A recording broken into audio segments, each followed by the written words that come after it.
Welcome to today's episode of Vanished Voices, where we uncover the lost stories of humanity's forgotten past. Picture this. You're standing on the windswept steppes of ancient Ukraine, 3,000 years ago. The horizon stretches endlessly before you, broken only by the dust clouds of approaching horsemen. These aren't ordinary travelers. They are the Scythians, master warriors whose very name strikes fear across the known world. But what you don't see, what history has nearly erased, are the countless tribes they're displacing, absorbing, or driving into the shadows of time. Across the ancient world, from the grasslands of Central Asia to the shores of the Mediterranean, entire peoples were on the move. The Bronze Age was collapsing, empires were crumbling, and in the chaos of mass migration, some tribes simply vanished. Not just their cities or their kings, but their languages, their customs, their very identity, swallowed by the earth as if they never existed. Who were these forgotten peoples? What drove them from their ancestral homes? And why did some tribes survive the great migrations while others disappeared without a trace? Tonight, we embark on a journey through the shadows of prehistory, following the ghost trails of vanished civilizations. From the mysterious Cimmerians who terrorized ancient kingdoms to the Tocharians who trekked 4,000 miles across Eurasia, we'll discover how climate change, warfare, and the relentless tide of human migration erased entire branches of the human family tree. Their stories deserve to be told. Chapter 1. The Great Vanishing. The year is 1200 BCE, and the ancient world is dying. Across the eastern Mediterranean, cities that have stood for centuries are burning. In the palaces of Greece, scribes are recording their final inventories before flames consume their archives forever. This isn't just war, it's the end of an era, the collapse of an entire way of life that will take humanity centuries to rebuild. You're witnessing what archaeologists call the Late Bronze Age collapse, but to the people living through it, it must have felt like the apocalypse. Imagine being a Mycenaean merchant who has traded along the same routes for generations, only to find ports abandoned and trading partners vanished. Picture a Hittite farmer watching refugees stream past his fields, speaking languages he's never heard before. In less than 50 years, between 1200 and 1150 BCE, the civilized world was transformed beyond recognition. The collapse wasn't uniform. It struck in waves, like dominoes falling across the ancient landscape. First, the great palaces of Greece went dark. Pylos, Tiryns, Mycenae itself. These centers of Bronze Age power were abandoned or destroyed. Then the Hittite Empire, which had ruled Anatolia for centuries, simply ceased to exist. Their capital at Hattusa was burned and never rebuilt. Even mighty Egypt, survivor of the collapse, was forever changed, its empire reduced to a fraction of its former glory. But what makes this collapse truly tragic isn't just the fall of empires. It is the disappearance of entire peoples. In the chaos of collapsing states and mass migration, dozens of tribes, cultures, and ethnic groups simply vanished from the historical record. Some were absorbed by stronger neighbors. Others died out in forgotten famines or plagues. Many simply packed up and walked into the wilderness, never to be heard from again. The causes of this great vanishing are as complex as they are devastating. Climate data suggests a severe drought struck the eastern Mediterranean around 1200 BCE. Rivers dried up. Crops failed, and pastoral peoples were forced to abandon their traditional grazing grounds. Archaeological evidence points to a domino effect. As one group was displaced, they in turn displaced others, creating cascading waves of migration that swept across the ancient world like a tsunami. Into this chaos came mysterious groups the Egyptians called the Sea Peoples, coalitions of displaced tribes and opportunistic raiders who attacked by land and sea. Egyptian records mention peoples with names like the Peliset, the Denyen, the Shekelesh, and the Jeker. Some scholars believe these weren't foreign invaders, but displaced populations from the very regions that were collapsing. They were climate refugees, the Bronze Age's own displaced persons, struggling to find new homes in a world that was rapidly running out of safe havens. The technological revolution also played a crucial role in these disappearances. Iron, superior to bronze for weapons, began spreading across the ancient world, just as the bronze trade networks were collapsing.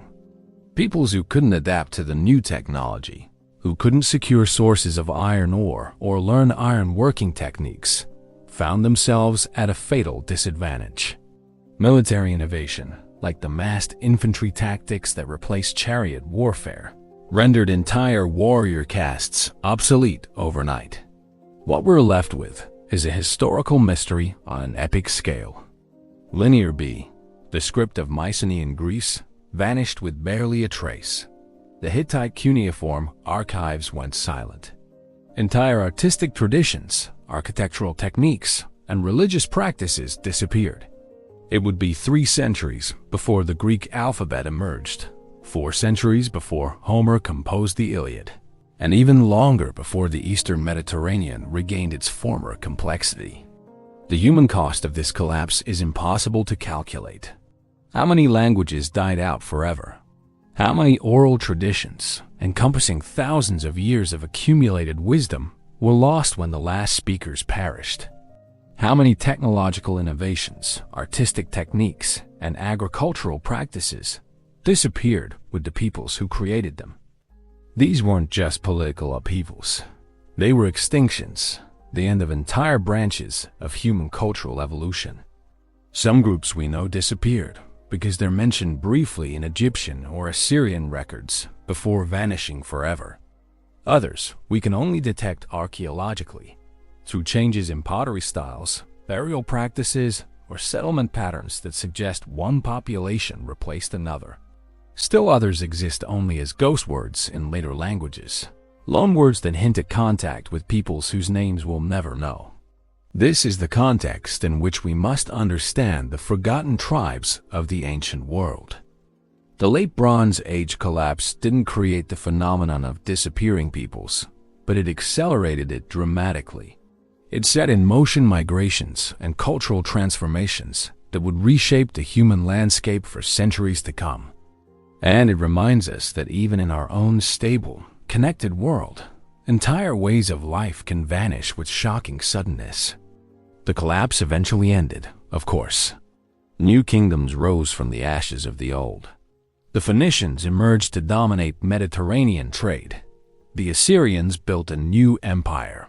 The Greeks developed their distinctive city-state system. But the world that emerged was fundamentally different from what had come before, not just politically or economically, but ethnically and culturally. Entire branches of the human family tree had been pruned away forever. Chapter 2. Masters of the Steppes. Picture yourself as a Greek colonist on the northern shores of the Black Sea. Around 500 BCE, you've heard the stories, whispers carried by traders and refugees about horsemen, who appear like ghosts from the endless grasslands. They strike without warning, fight like demons, and vanish back into the steppes as quickly as they came. The Greeks have a name for these people: Scythians, the barbarians beyond civilization's edge. But the Scythians were far more than mere barbarians. They were the architects of the first truly nomadic empire, masters of a revolutionary way of war that would influence military tactics for centuries to come. At their height, between the 7th and 3rd centuries BCE, Scythian cultures controlled territory stretching from the Danube River to the borders of China, over 1 million square miles of grassland, desert, and mountain steppe. What makes the Scythians so remarkable isn't just their military prowess or territorial extent. It is how completely they vanished. By the 3rd century CE, the last Scythian kingdoms had been absorbed by Gothic invaders. Their language died out. Their customs were forgotten, and their very existence became the stuff of legend. Yet for nearly a millennium, they were one of the dominant forces shaping Eurasian history. The Scythian story begins in the mystery of their origins. Ancient Greek historians like Herodotus claimed they migrated westward from Central Asia, driven from their homeland by pressure from other nomadic peoples called the Massagetei. Archaeological evidence supports this basic narrative, with the earliest Scythian-style artifacts appearing in the Altai Mountains of southern Siberia around the 9th century BCE before spreading westward across the steppes. But the Scythians weren't a single people. They were a cultural phenomenon, a way of life that spread across the grasslands like wildfire. The term Scythian encompasses dozens of distinct tribes and ethnic groups, unified by their mastery of horse nomadism, their distinctive artistic style, and their warrior culture. The royal Scyths who dominated the Pontic steppes were just one branch of this vast family tree. What united all these peoples was what archaeologists call the Scythian triad, a common toolkit of warfare, artistry, and lifestyle perfectly adapted to life on the steppes. First, their weapons: short, powerful composite bows that could be fired accurately from horseback, iron swords designed for close combat, and bronze arrowheads that have been found scattered across battlefields from Romania to Mongolia. Second, their horse gear: elaborate bridles, saddles, and decorative elements that turned their mounts into extensions of themselves. Third, their art: the famous animal style with its riding beasts, fantastic griffins, and intricate geometric patterns that adorn everything from belt buckles to royal tombs. The military impact of the Scythians cannot be overstated. They were among the first peoples to perfect mounted archery on a large scale, turning the horse from a simple means of transportation into a platform for devastating mobile warfare. A Scythian warrior could fire arrow after arrow while riding at full gallop, striking targets with lethal accuracy before wheeling away beyond the reach of infantry or chariots. They pioneered tactics that would later be perfected by the Huns, the Mongols, and other steppe empires: the feigned retreat, the enveloping maneuver, the sudden night raid. Even the mighty Persian Empire learned to fear them. Around 513 BCE, Darius I launched a massive invasion of Scythia with an army that may have numbered over 100,000 men. The Scythians simply melted away before him, employing what we would now call a scorched earth strategy. They poisoned wells, burned grasslands, and harassed the Persian supply lines with constant hit-and-run attacks. After months of fruitless pursuit across the steppes, Darius was forced to retreat in humiliation, one of the few major defeats of his reign. The wealth of the Scythian elite was legendary. Their royal tombs, called kurgans, contained treasures that rivaled those of any ancient king. The Scythian love of gold became proverbial. Elaborate turquoise, diadems, vessels, and decorative plaques crafted with extraordinary skill by Greek and local artisans. But it wasn't mere ostentation. These treasures reflected the vast wealth that flowed through Scythian hands as they controlled trade routes between Europe and Asia. Yet for all their military might and material wealth, Scythian society contained the seeds of its own destruction. Their economy was based on raiding, tribute, and trade rather than sustained production.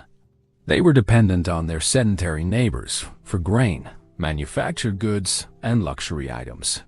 When climate change began affecting the steppes in the 3rd century BCE, making the grasslands drier and less suitable for their herds, the Scythian system began to break down. The rise of new powers accelerated their decline. The Sarmatians, another group of Iranian-speaking nomads, began expanding westward from the region around the Caspian Sea. Unlike the Scythians, the Sarmatians had integrated heavy cavalry, armored horsemen who could charge enemy formations with devastating effect. In a series of conflicts during the 3rd and 2nd centuries BCE, the Sarmatians gradually pushed the Scythians out of their traditional territories. Climate change played a crucial role in the Scythian collapse. Paleoclimatic data suggest that the steppes became significantly colder and drier during the last centuries BCE.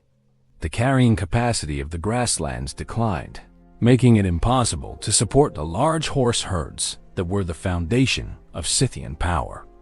Weakened by internal conflicts and external pressure, many Scythian tribes were forced to abandon nomadism altogether, settling in fortified towns in Crimea and along the Black Sea coast. The final blow came with the Gothic invasions of the 3rd century CE. These Germanic tribes, migrating southward from the Baltic region, swept across the Pontic steppes like a tsunami. The sedentary Scythian kingdoms, deprived of their mobility and military advantages, could offer little resistance. Some Scythians fled to the mountains of the Caucasus, where their descendants may have contributed to the ethnogenesis of modern Ossetian people. Others were absorbed into Gothic society or enslaved. By the time of the Hun invasions in the 4th century CE, the Scythians had effectively ceased to exist as a distinct cultural group. Their language was dying out, their artistic traditions were being forgotten, and their warrior culture was being absorbed by new peoples with different customs and technologies. What had once been one of the great powers of the ancient world was reduced to scattered remnants, clinging to their ancestral ways in remote mountain valleys. The irony is profound. A people whose greatest strength was their mobility ultimately fell victim to the very migrations that had brought them to power. The Scythians, who had displaced the Cimmerians and terrorized settled civilizations for centuries, were themselves displaced and absorbed by new waves of migrants. In the great game of Eurasian nomadism, even the players eventually become pawns. Chapter 3. The Shadow People. Before the Scythians carved their empire from the grasslands, another people ruled the steppes north of the Black Sea. Their name has echoed through literature and legend for over 2 millennia, yet they remain among history's most enigmatic peoples. Homer knew them as the Cimmerians, inhabitants of a misty land at the edge of the world where the sun never shines. To the Assyrians, they were the Gemiri, terrifying horse warriors who brought destruction to kingdoms across the ancient Near East. But who were they really, and why did they vanish so completely? The Cimmerians represent one of history's earliest recorded cases of mass displacement and cultural extinction. Their story is a preview of the forces that would shape the ancient world for centuries. Climate change, population pressure, technological innovation, and the relentless tide of human migration that could erase entire peoples from existence in a matter of decades. Archaeological evidence suggests the Cimmerians were the inheritors of the Novo-Cherkassk culture, which flourished on the Pontic steppes from roughly 900 to 650 BCE. Like their Scythian successors, they were skilled horsemen and metalworkers, but their material culture was subtly different. Cimmerian graves contain distinctive bronze weapons, horse bridles, and personal ornaments that speak of a sophisticated warrior society with extensive trade connections. The Cimmerians' moment in history began around 720 BCE, when Assyrian records first mentioned their attacks on the kingdom of Urartu in what is now eastern Turkey. But these weren't mere raids. They were the opening moves in what appears to have been a massive population displacement, a human tsunami that would reshape the political map of the ancient Near East. What drove the Cimmerians from their homeland? The most compelling theory involves climate change and population pressure. Paleoclimatic evidence suggests that the steppes north of the Black Sea experienced significant cooling and drying. During the 8th century BCE, traditional grazing grounds became less productive, forcing nomadic peoples to compete more intensively for resources. Into this volatile situation came new migrants from Central Asia, the early Scythians, whose superior military technology and tactics gave them a decisive advantage. The displacement wasn't sudden but gradual, a process that may have taken decades. Imagine being a Cimmerian chieftain watching your ancestral grazing grounds slowly being occupied by strangers with better weapons and more aggressive tactics. Some Cimmerian groups may have attempted to resist, others tried to negotiate. Still others simply packed up and moved away from the conflict zone. But the end result was the same: the gradual abandonment of their homeland and the beginning of one of history's most consequential migrations. The Cimmerians' route of displacement can be traced through ancient texts and archaeological evidence. Fleeing southward, they crossed the Caucasus Mountains and emerged into the Near East, like a storm breaking over settled civilization. Their first major target was the kingdom of Urartu, centered around Lake Van in modern Turkey. Urartian records describe devastating raids that crippled the kingdom's military and economic power. From Urartu, the Cimmerians spread across Anatolia like wildfire. Around 696 to 695 BCE, they delivered a crushing blow to the Phrygian kingdom, centered in what is now central Turkey. According to Greek sources, the legendary King Midas, yes, the same figure from the Golden Touch myth, committed suicide rather than face capture by Cimmerian warriors. The destruction of Phrygia marked the end of one of Anatolia's oldest civilizations and the beginning of a new era dominated by the emerging Lydian kingdom. But the Cimmerians weren't just destroyers. They were also state builders. After conquering Phrygia, many Cimmerian groups appear to have settled in the region, establishing new political structures and absorbing local populations. For nearly half a century, much of central Anatolia was under Cimmerian control, a forgotten chapter in ancient history that demonstrates their organizational capabilities. The high point of Cimmerian power came in 652 BCE when they captured Sardis, the capital of the wealthy Lydian kingdom.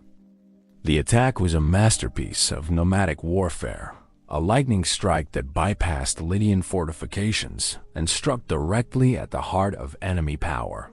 For a brief moment, it seemed as though the Cimmerians might establish a lasting empire stretching from the Black Sea to the Aegean.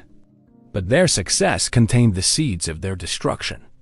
Extended settlement in Anatolia had changed Cimmerian society, making them more vulnerable to the very tactics that had brought them victory. They were no longer pure nomads who could disappear into the steppes when threatened. They had cities to defend, territories to hold, populations to protect. When the Lydians regrouped under King Aloates around 637 BCE, they found the Cimmerians had lost their mobility advantage.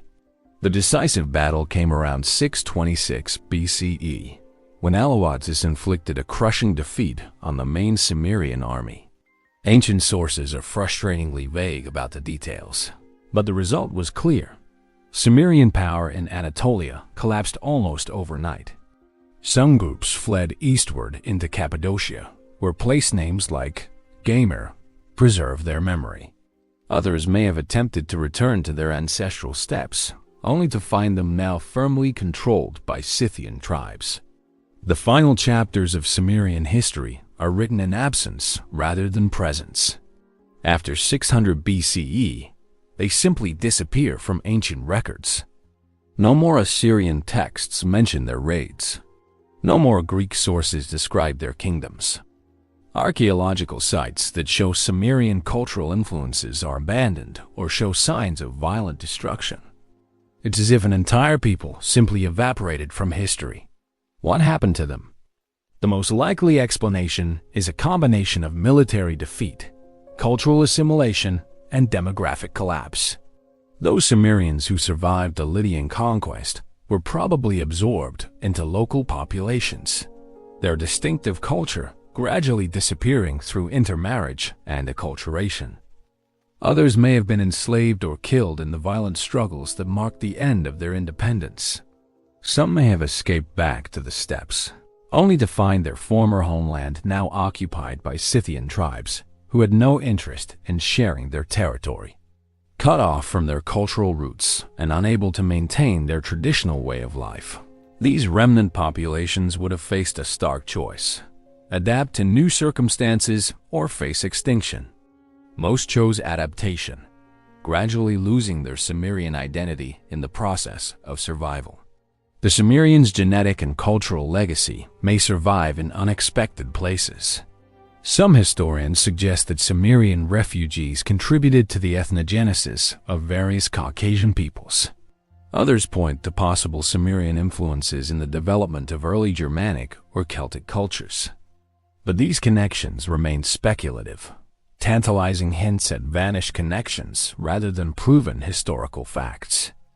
The Sumerian story is ultimately a tragedy of displacement and adaptation gone wrong.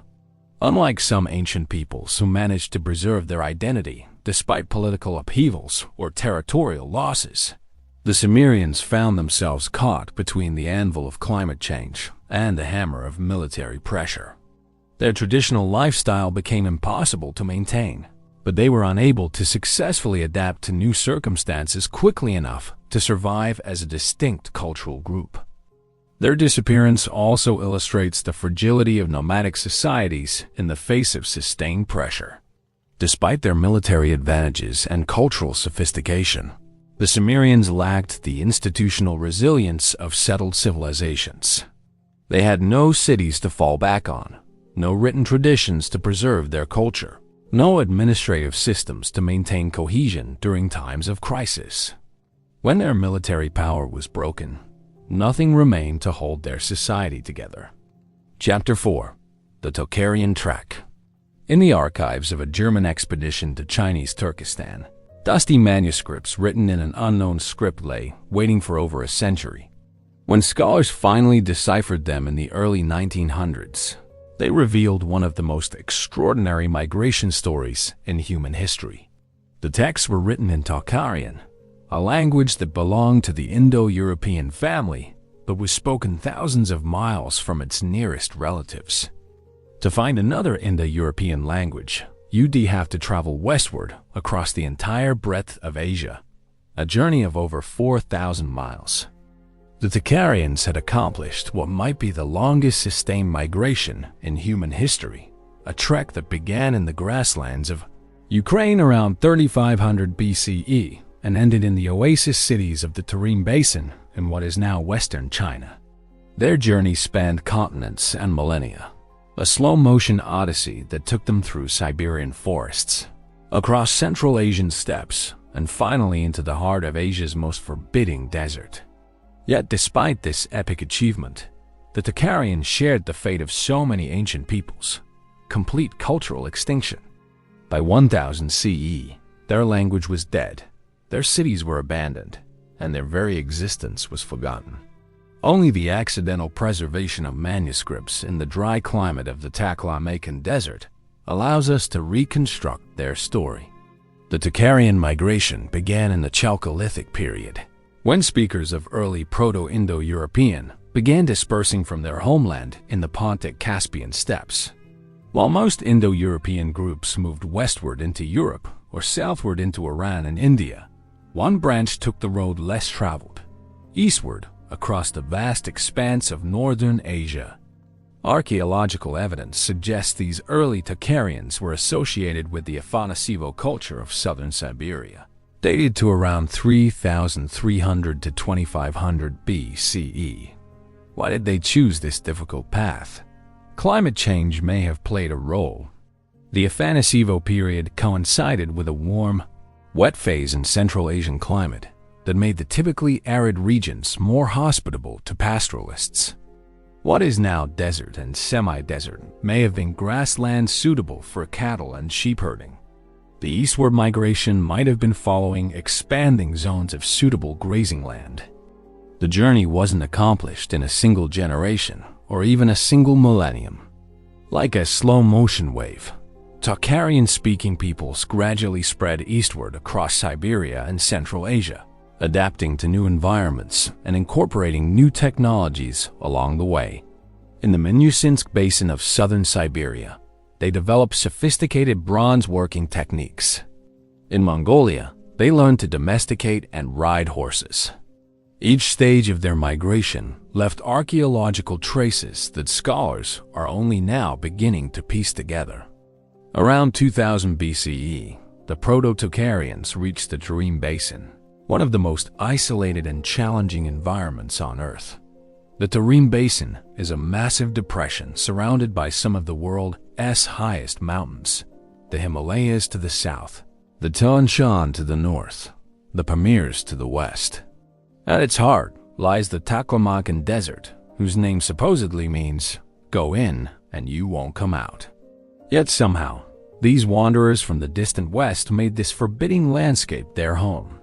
The key to Tocharian success in the Tarim Basin was their mastery of oasis agriculture.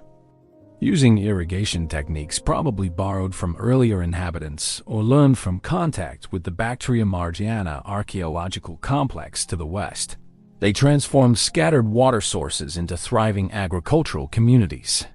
Sites like Kucha, Karasher, and Turfan became bustling cities that served as crucial waypoints on the developing Silk Road.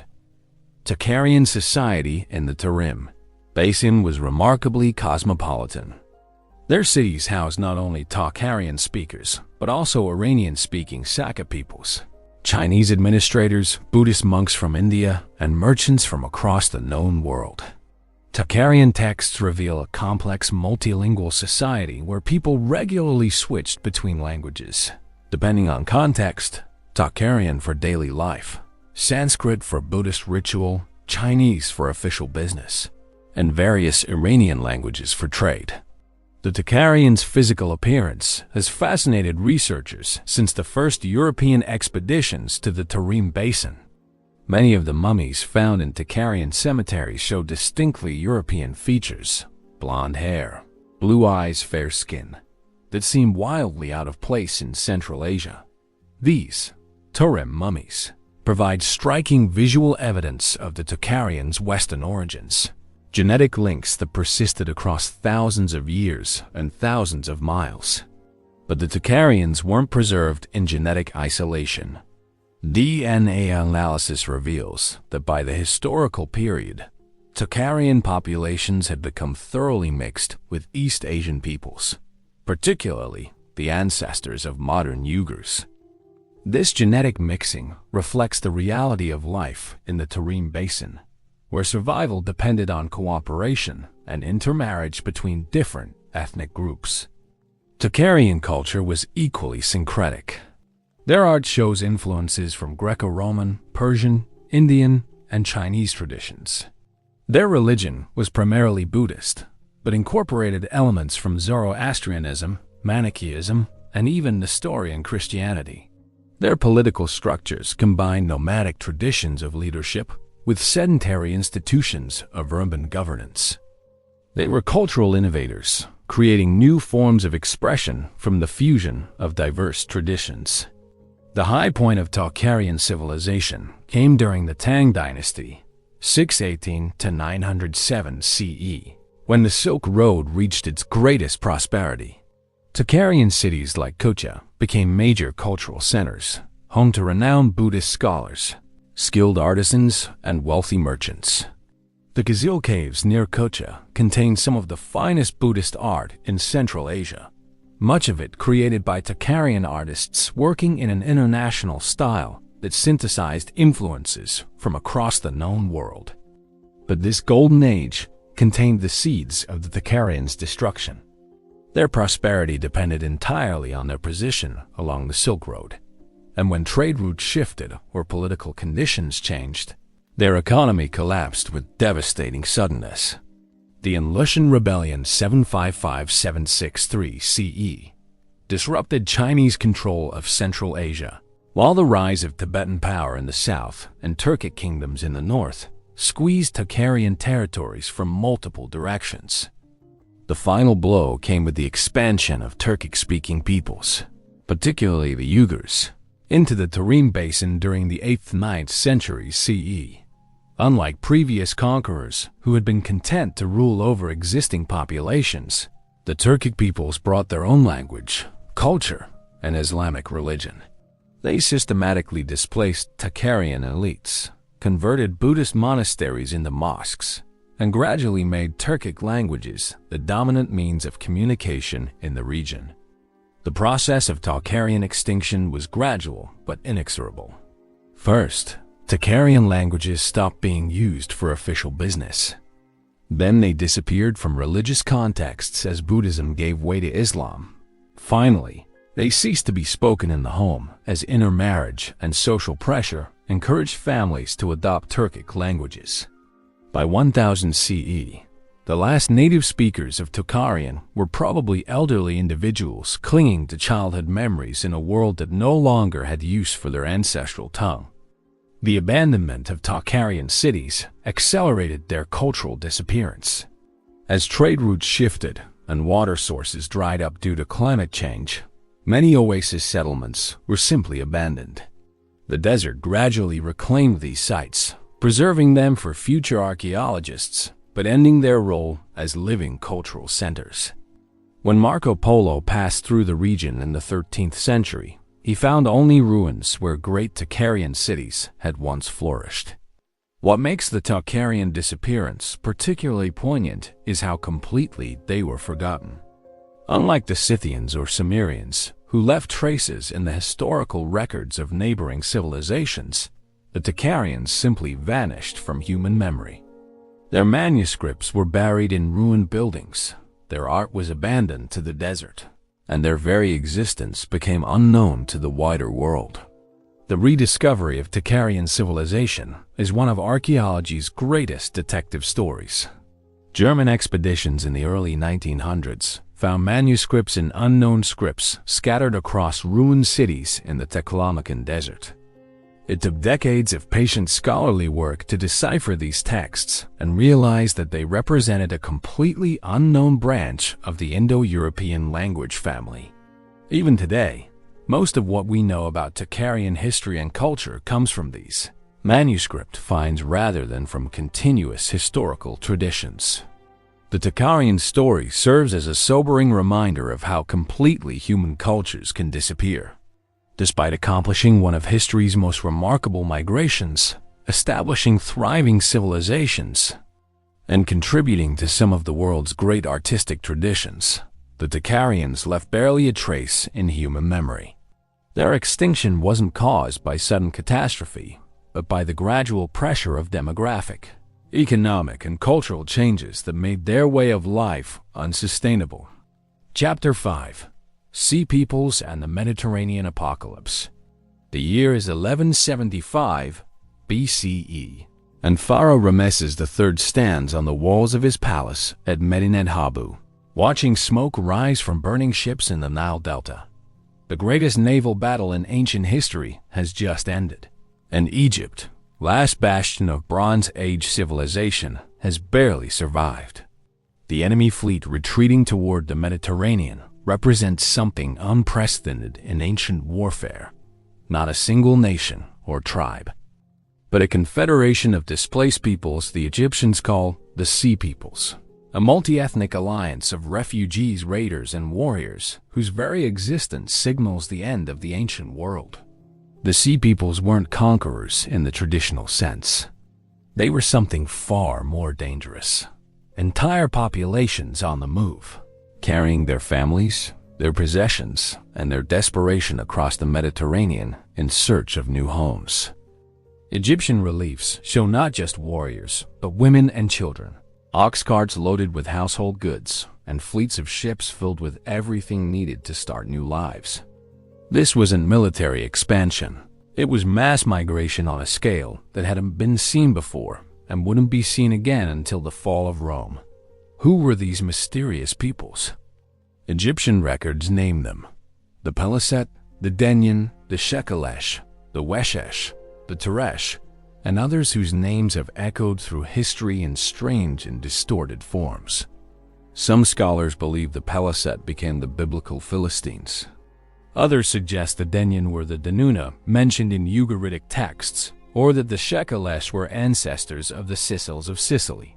But these identifications remain disputed, and the true origins of most Sea Peoples groups remain shrouded in mystery.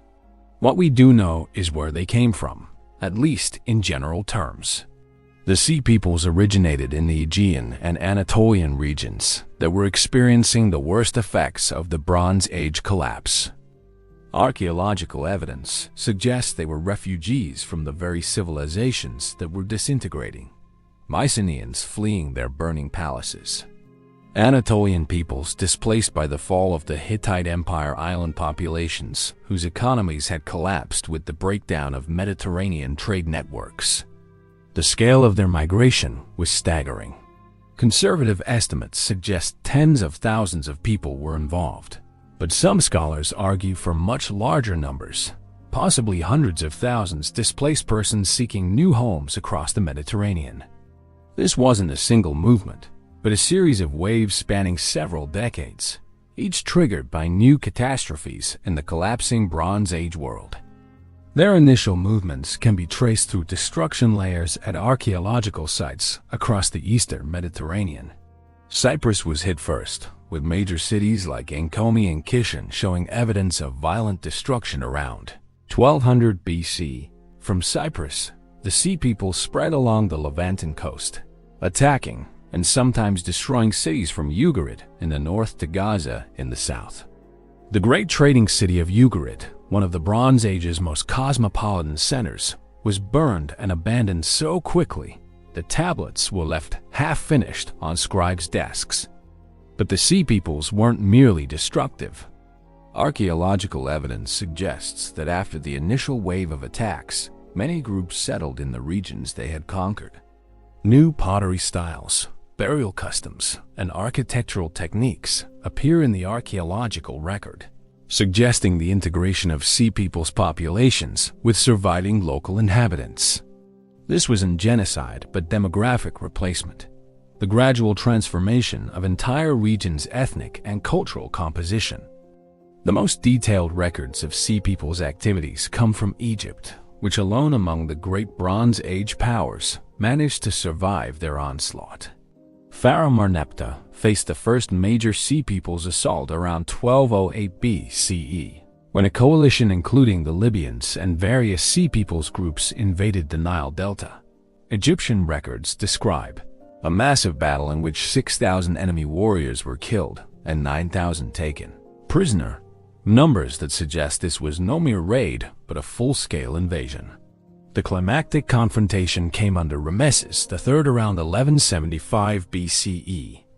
Egyptian temple reliefs at Medinet Habu provide our most detailed visual record of the Sea Peoples, showing their distinctive feathered headdresses, bronze weapons, and innovative military technologies. Perhaps most importantly, they show the Sea Peoples' ships, vessels with high prows and sterns, crewed by warriors wearing distinctive horned helmets that have become iconic of the Bronze Age collapse. The naval battle in the Nile Delta was a turning point in ancient history.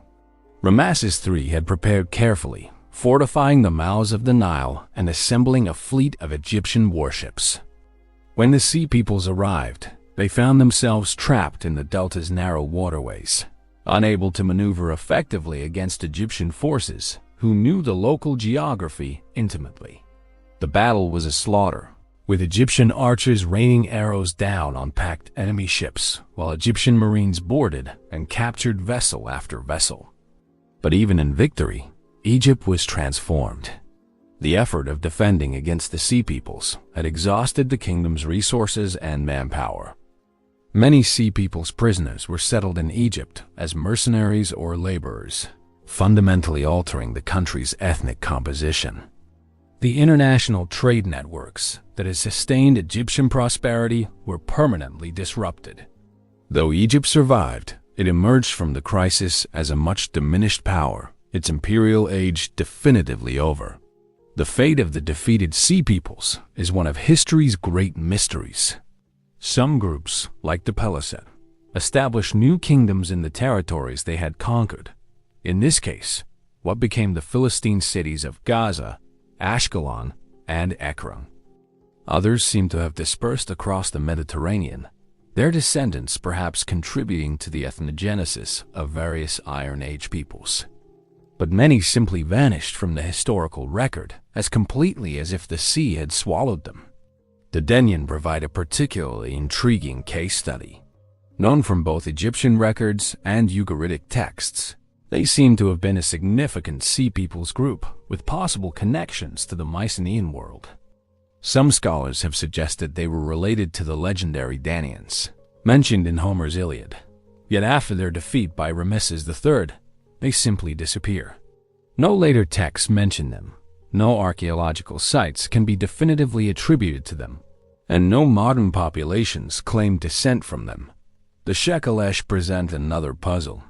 Their name suggests a possible connection to Sicily, ancient Sicilia, and some evidence points to Sea People's settlement on the island during this period. But the nature of this connection remains unclear.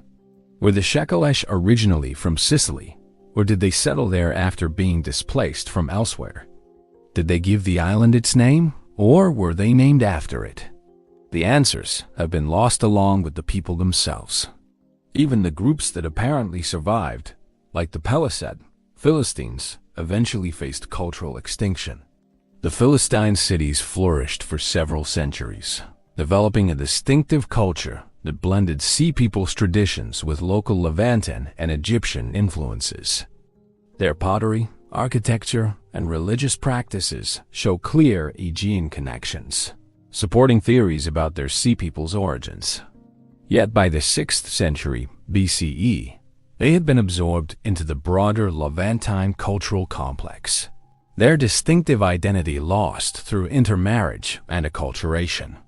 The disappearance of the Sea Peoples illustrates a common pattern in ancient migrations. Initial military success followed by gradual cultural assimilation. Groups that were strong enough to conquer territory often lacked the institutional structures needed to maintain their distinct identity across generations. Without written languages, organized priesthoods, or stable political systems, their cultures were vulnerable to absorption by the very populations they had conquered. Climate data provides crucial context for understanding the Sea People's phenomenon. The Eastern Mediterranean experienced severe drought during the 13th and 12th centuries BCE, making agriculture difficult and disrupting the pastoral economies that supported many Bronze Age societies. Rising sea levels may have affected coastal settlements, while volcanic eruptions and earthquakes added to the environmental stress. The Sea Peoples weren't just military adventurers. They were climate refugees, fleeing regions that had become uninhabitable. The technological revolution accompanying the Bronze Age collapse also played a role in Sea People's disappearance. The spread of iron metallurgy disrupted traditional bronze-based military hierarchies, while new infantry tactics challenged the supremacy of chariot-based armies. Groups that couldn't adapt to these changes found themselves at a fatal disadvantage, regardless of their initial military successes. Perhaps most tragically, the Sea People's own success in destroying Bronze Age civilization eliminated the literate societies that might have preserved their memory. When the palaces burned and the scribes fled, the historical record became fragmentary. Later peoples had only legends and garbled traditions to explain the ruins they found scattered across the Mediterranean landscape. The Sea Peoples thus represent the ultimate irony of ancient migration. People so effective at destroying the old world that they erased themselves from memory in the process. Their disappearance wasn't just demographic or political. It was historiographical, a vanishing from the record of human memory that has left us with one of archaeology's greatest puzzles. Chapter 6.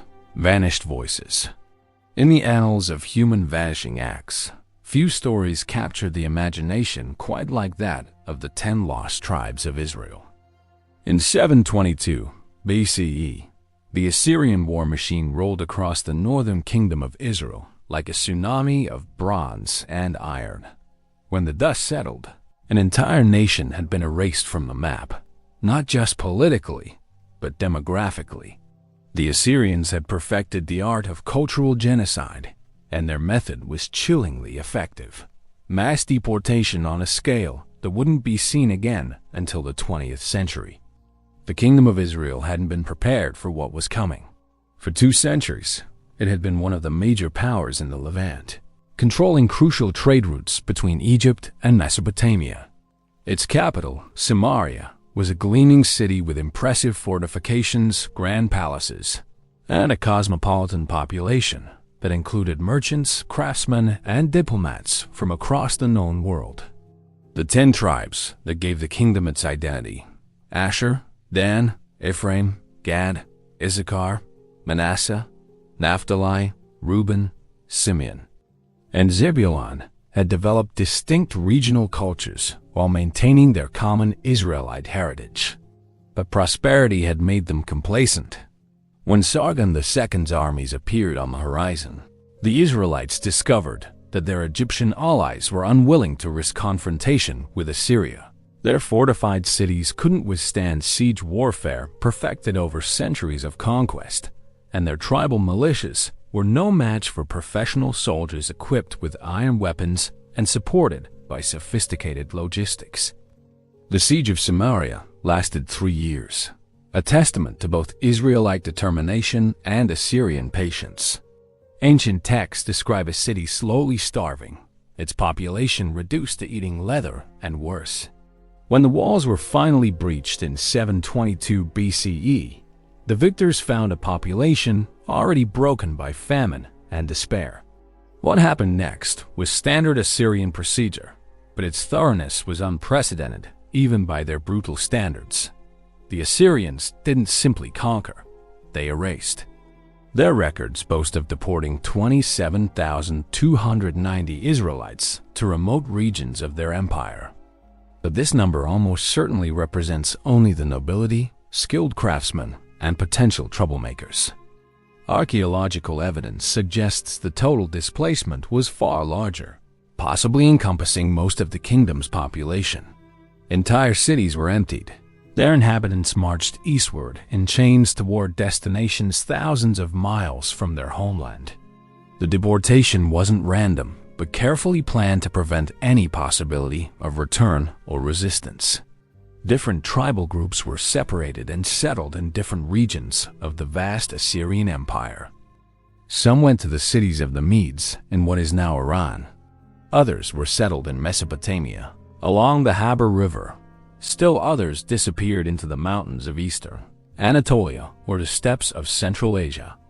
The deliberate geographic dispersal made it impossible for exiled communities to maintain contact with each other or organize any coordinated resistance.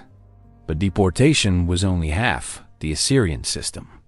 The emptied territories of Israel were immediately repopulated with settlers from other conquered regions: Babylonians, Elamites, Cuthites, and various other displaced peoples who had themselves been victims of Assyrian expansion. These newcomers brought their own languages, religions, and customs, fundamentally altering the cultural landscape of the former kingdom. Within a generation, the land that had been Israel was virtually unrecognizable. The psychological impact of this displacement cannot be overstated. For the Israelites, their connection to the land wasn't just political or economic, it was theological. They believed their territory had been promised to them by God, that their prosperity depended on maintaining proper worship in specific locations, and that exile from the land was the ultimate curse. To be torn from their homeland wasn't just displacement, it was spiritual death. Yet the most remarkable aspect of the 10 tribes' fate wasn't their deportation, but their disappearance. Unlike the Jews of Judah, who maintained their identity during the Babylonian exile and eventually returned to rebuild their temple, the 10 tribes simply vanished from history. Within a few generations of their deportation, they had ceased to exist as distinct cultural entities. Their languages were forgotten, their religious practices abandoned, and their tribal identities dissolved into the ethnic mixture of their adopted homes. Why did the 10 tribes disappear while other exiled peoples, including the Judeans, managed to survive? The answer lies in the different circumstances of their exile. When the Babylonians conquered Judah in 586 BCE, they allowed the exiled Jews to settle together in Babylon, maintaining their community structures and religious practices. The exile lasted only 70 years, short enough for cultural memory to survive. The Judeans also had the advantage of literacy. Their written traditions helped preserve their identity during the difficult years of displacement. The 10 tribes faced much harsher conditions. Scattered across the Assyrian Empire, prevented from maintaining contact with each other, and lacking the literate religious establishment that would later preserve Judean identity in Babylon, they were vulnerable to cultural assimilation from the moment of their arrival in foreign lands. without temples, priests, or written traditions to maintain their distinctiveness. Their children gradually adopted the languages and customs of their neighbors. Archaeological evidence from Assyrian deportation sites provides glimpses of this process of cultural dissolution. In sites like Tocharian and Gozan, inscriptions and artifacts suggest that deportees from various conquered peoples lived side by side, creating polyglot communities where no single culture dominated. Intermarriage was common, religious syncretism was the norm, and within a few generations, the descendants of deportees had developed new hybrid identities that bore little resemblance to their ancestral cultures. The search for the lost tribes has become one of history's most persistent quests. Medieval Jewish communities in Ethiopia, India, and Central Asia claim descent from the exiled Israelites. European explorers encountering Native American populations speculated about possible Israelite connections. Modern genetic studies have investigated similar claims among populations from Afghanistan to Japan. But despite centuries of searching, no convincing evidence has emerged for the survival of distinct 10 tribes communities. The most likely fate of the 10 tribes is gradual assimilation into the populations among whom they were settled. Some may have contributed to the ethnogenesis of various Middle Eastern and Central Asian peoples. Others may have maintained elements of their religious traditions for several generations before these too were abandoned or transformed beyond recognition. Still others may have died out entirely, victims of the diseases, hardships, and violence that commonly afflicted deportee populations in the ancient world. The Samaritans, who remained in the former territory of Israel, provide an interesting case study in cultural survival under extremely difficult circumstances. Descended from a mixture of remaining Israelites and imported settlers, they maintained a form of Israelite religion and claimed continuity with the pre-exile population. Yet even the Samaritans, who never left their ancestral territory, developed a culture distinctly different from pre-exile Israel. Their language evolved, their religious practices diverged from mainstream Judaism, and their identity was shaped as much by their interactions with successive conquerors as by their Israelite heritage. The story of the 10 tribes became one of Judaism's most powerful myths, inspiring centuries of speculation about hidden communities maintaining ancient traditions in remote corners of the world. Medieval Jewish literature is full of tales about the 10 tribes living beyond the mythical river Sambation, waiting for the right moment to return and restore the kingdom of Israel. These stories served important psychological functions, providing hope during times of persecution and maintaining the dream of eventual restoration. But the reality is almost certainly more prosaic. The 10 tribes disappeared because they faced circumstances that made cultural survival virtually impossible. Scattered across vast distances, cut off from their homeland and from each other, lacking institutional structures to preserve their traditions, they gradually merged into the ethnic landscape of the ancient Middle East. Their disappearance wasn't the result of a single, catastrophic event, but of the slow erosion of cultural identity across multiple generations. The fate of the 10 tribes serves as a sobering reminder of how fragile human cultures can be. Despite having a rich literary tradition, a sophisticated religious system, and a strong sense of ethnic identity, they couldn't survive the trauma of forced displacement and cultural isolation. Their story anticipates the fate that would befall countless other peoples throughout history. Not dramatic extinction, but gradual assimilation and the quiet death of cultural memory.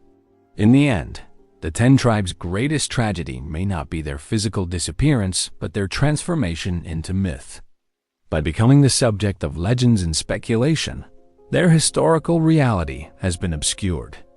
We may never know exactly what happened to them, but their fate reminds us that cultural extinction is often not a sudden catastrophe, but a gradual process that unfolds over generations, invisible until it's too late to reverse. Chapter 7. The Hunnic hurricane. Picture yourself as a Roman farmer in Pannonia. Around 370 CE, you've heard disturbing rumors from traders who ventured beyond the frontier. Stories of entire Gothic tribes fleeing westward in terror, abandoning lands their ancestors had held for generations. The refugees speak in hushed tones of horsemen who strike like lightning and disappear like ghosts. Warriors so savage that they make the fearsome Goths seem civilized by comparison. You dismiss these tales as exaggeration until the ground beneath your feet begins to tremble with the hoofbeats of approaching cavalry. The Huns have arrived in Europe, and the world will never be the same. The Hunnic invasions weren't just military campaigns. They were demographic earthquakes that shattered the ethnic map of Eurasia. Wherever the Huns passed, entire peoples disappeared from history, not through massacres alone, but through the far more subtle process of cultural absorption. The Huns were perhaps history's most effective assimilators, transforming enemy tribes into loyal allies, conquered populations into willing subjects, and diverse ethnic groups into a unified war machine that terrorized two continents. The origins of the Huns remain shrouded in mystery, but their impact on human history is undeniable. Most scholars believe they were descendants of the Xiongnu, a nomadic confederation that had dominated the steppes of Mongolia and northern China for centuries before being defeated by the Han dynasty around 90 CE. But the Huns who appeared in Europe 3 centuries later were something new, a multi-ethnic coalition that had absorbed influences and populations from across the Eurasian steppes during their westward migration. What made the Huns uniquely dangerous wasn't just their military prowess, but their ability to transform defeated enemies into devoted followers. Unlike other conquerors who ruled through fear and oppression, the Huns offered defeated tribes a compelling alternative: join us and share in our victories, or face extinction. This wasn't just political pragmatism. It was a revolutionary approach to empire building that anticipated the strategies of later nomadic confederations like the Mongols. The process of Hunnic assimilation was remarkably thorough. Archaeological evidence suggests that within a generation of Hunnic conquest, subject peoples had adopted Hunnic burial customs, artistic styles, and even physical modifications like cranial deformation. Genetic studies of suspected Hunnic period burials reveal individuals of diverse ancestral backgrounds buried together with identical grave goods, suggesting rapid integration of different ethnic groups into a common cultural matrix. The Alans provide a perfect example of how entire peoples could disappear into the Hunnic system. Originally an Iranian-speaking nomadic people related to the Sarmatians, the Alans had established kingdoms across the Pontic steppes and the northern Caucasus. They were skilled warriors with a sophisticated culture, renowned throughout the ancient world for their horsemanship and military prowess. Yet when the Huns arrived around 370 CE, most Hellenic tribes submitted without significant resistance. What happened next was cultural alchemy. The Alans retained their military units and tribal structures, but became integral parts of the Hunnic war machine. Their leaders intermarried with Hunnic nobility. Their warriors adopted Hunnic tactics and equipment, and their shamans syncretized their beliefs with Hunnic religious practices.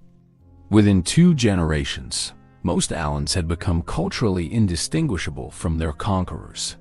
Only scattered groups that fled westward with the Gothic migrations retained any semblance of their original identity.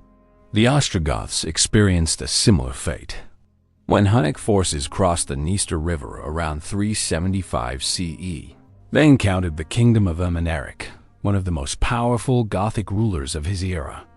Gothic sources describe Ermanaric as controlling territories stretching from the Baltic to the Black Sea, ruling over not just Goths but numerous subject peoples including Slavs, Balts, and Finno-Ugric tribes. Yet this mighty kingdom collapsed almost overnight when confronted with Hunnic military tactics they could not comprehend or counter. The Gothic collapse triggered a cascade of demographic changes that would reshape Europe for centuries. Some Ostrogothic groups fled westward, eventually founding the Kingdom of Italy under Theodoric the Great. But the majority remained under Hunnic rule. gradually losing their Gothic identity through intermarriage and cultural mixing. By the time of Attila's death in 453 CE, many of the warriors in his armies were descendants of Goths who had been transformed into Huns through decades of cultural assimilation. The Hunnic Empire at its zenith represented something unprecedented in world history, a truly multi-ethnic state that had successfully integrated dozens of different peoples into a functioning whole. Attila's court included not only Huns and Germanics, but also Alans, Slavs, Romans, and representatives of peoples whose names have been completely lost to history. Contemporary accounts describe a polyglot environment where interpreters were constantly needed, yet where all participants seemed to share common goals and values. This cultural synthesis was facilitated by the Huns' remarkable pragmatism about ethnicity and identity. Unlike many ancient peoples who defined themselves through exclusion of others, the Huns seemed to view cultural boundaries as permeable. Success in war, loyalty to the Confederation, and adoption of key Hunnic practices were more important than ancestral origins. This flexibility allowed them to rapidly incorporate new peoples while maintaining military effectiveness and social cohesion.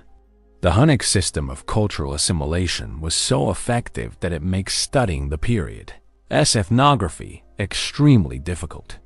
Peoples who appear in Roman sources as distinct tribes at the beginning of the 4th century are completely absent from records by the middle of the 5th century. Sometimes, this disappearance can be explained by migration or military defeat, but often the most likely explanation is transformation. Ethnic groups that became so thoroughly integrated into Hunnic society that they lost their original identity. The Gepids provide an interesting case study in partial assimilation.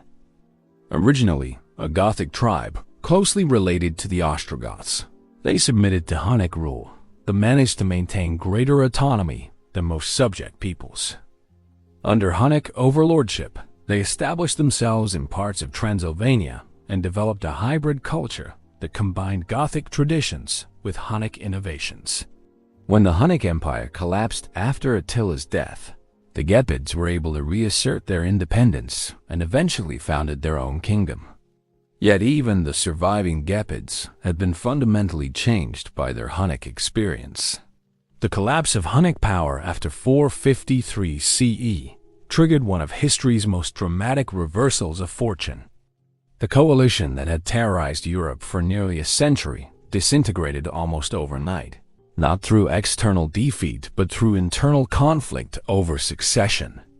Without Attila's charismatic leadership to hold the Confederation together, old ethnic divisions reasserted themselves and subject peoples rebelled against their former masters. The Battle of Nidau in 454 CE marked the effective end of Hunnic dominance in Europe.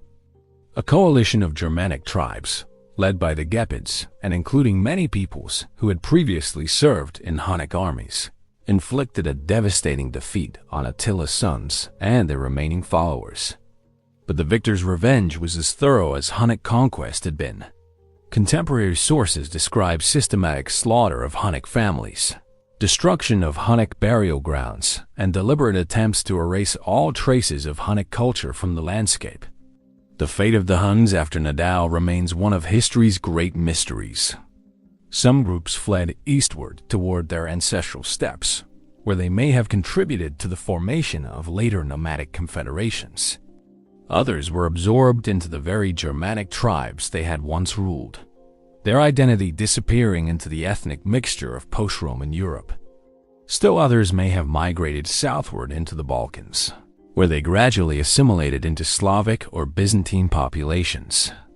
Archaeological evidence suggests that many individuals of probable Hunnic ancestry continued to live in former Hunnic territories, but their distinctive cultural practices disappeared rapidly after political collapse.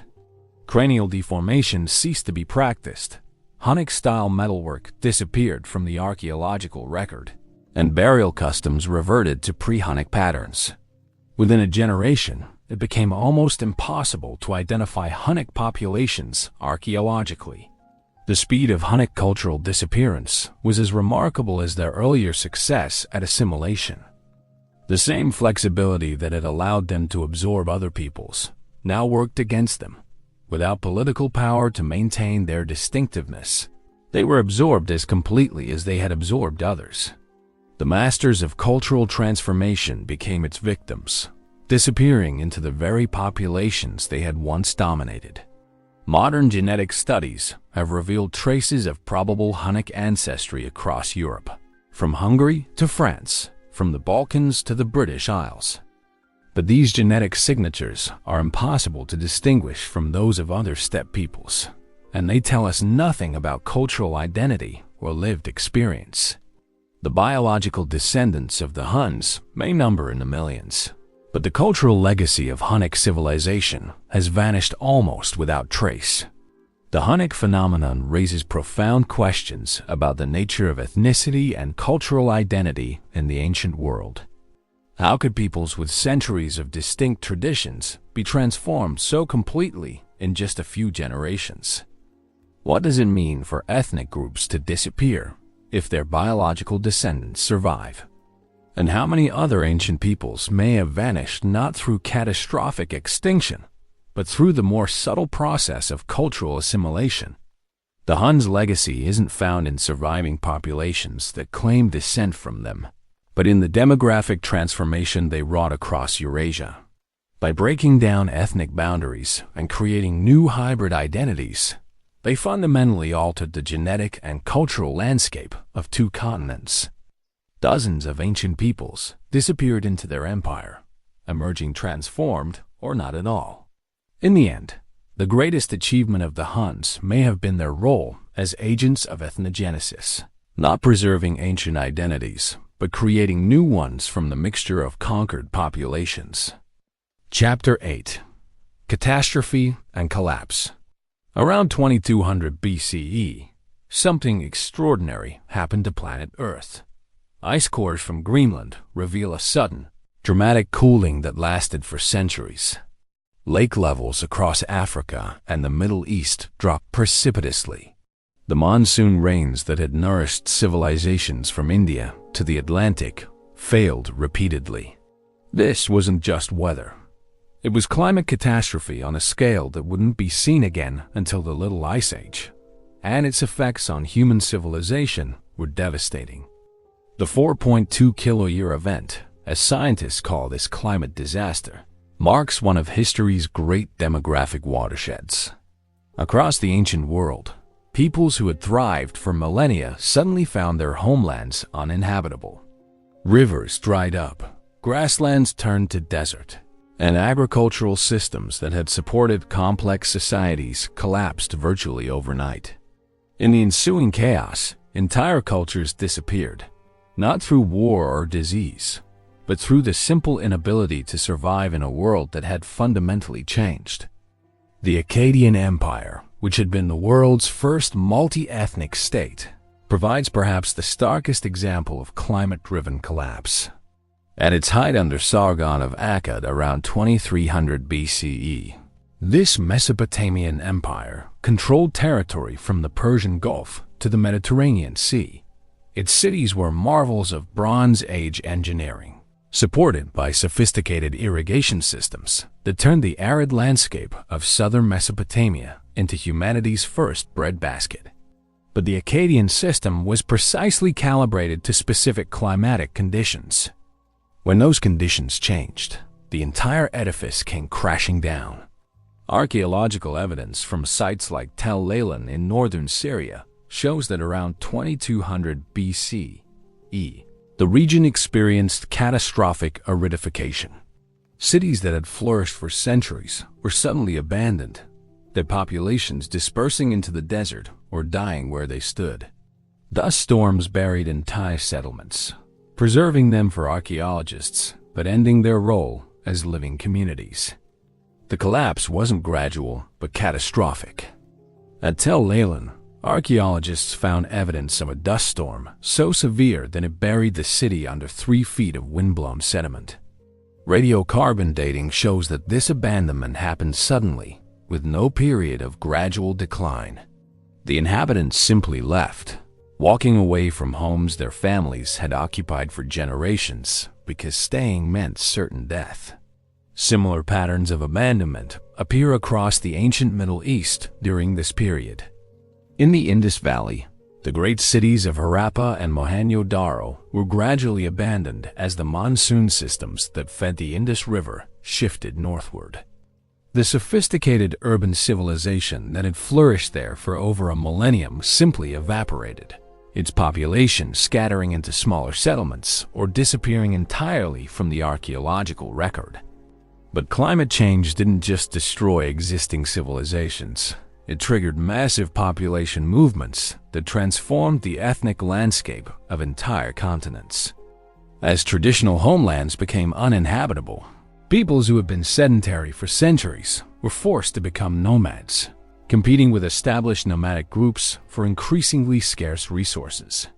The result was a cascade of displacement that rippled across Eurasia and Africa. The Proto-Indo-European dispersal, one of the most significant demographic events in human history, may have been triggered by these climate changes. As the steppes of Eastern Europe became drier and less suitable for traditional pastoral economies, Indo-European-speaking groups were forced to seek new territories. Some moved westward into Europe, becoming the ancestors of Celtic, Germanic, and other European peoples. Others migrated southward into Iran and India, carrying their languages and cultures into regions previously dominated by different ethnic groups. This wasn't peaceful migration, but competitive displacement. Archaeological sites across Europe show evidence of cultural discontinuity around 2200 BCE, with new pottery styles, burial customs, and settlement patterns appearing suddenly in regions that had been culturally stable for centuries. The bell beaker culture, which spread across Western Europe during this period, may represent one such climate refugee population, displaced from their original homeland and forced to establish new communities in unfamiliar territories. In Africa, the aridification of the Sahara reached a critical threshold around this same time. What had been a verdant grassland supporting diverse human populations became the harsh desert we know today.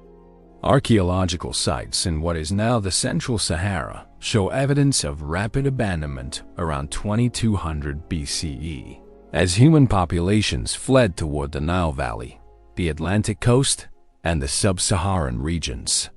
This Saharan exodus had profound consequences for African demographics.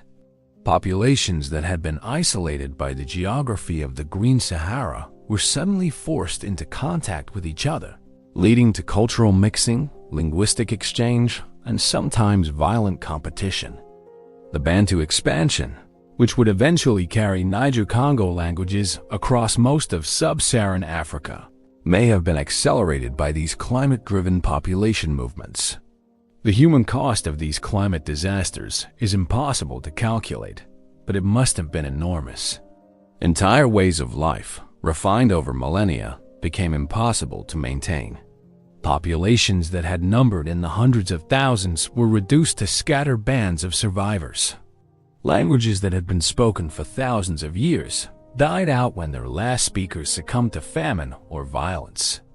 Perhaps most tragically, many of these vanished peoples possessed sophisticated knowledge systems that were lost forever. The builders of Harappa had developed urban planning techniques that wouldn't be matched for centuries. The Akkadians had created administrative systems capable of governing diverse populations across vast territories. The Saharan peoples had developed strategies for managing resources in marginal environments that could have valuable applications today. But climate change didn't just destroy, it also created. The demographic mixing triggered by these disasters led to cultural innovations and ethnogenetic processes that shaped the modern world. The Indo-European dispersal, traumatic as it was for displaced populations, ultimately created the linguistic diversity of modern Europe and much of Asia. The Saharan exodus contributed to the rich cultural mosaic of sub-Saharan Africa. The selective pressure of climate change also favored certain types of social organization over others. Flexible, adaptable societies were more likely to survive than rigid, specialized ones. Peoples who could rapidly adopt new technologies, form alliances with former enemies, and abandon traditional territories when necessary had advantages over those bound by custom or geography. This pattern of climate-driven selection helps explain why some ancient peoples survived while others disappeared. The ancestors of modern Europeans, Asians, and Africans weren't necessarily more numerous or technologically advanced than their contemporaries. They may simply have been more adaptable when faced with environmental crisis.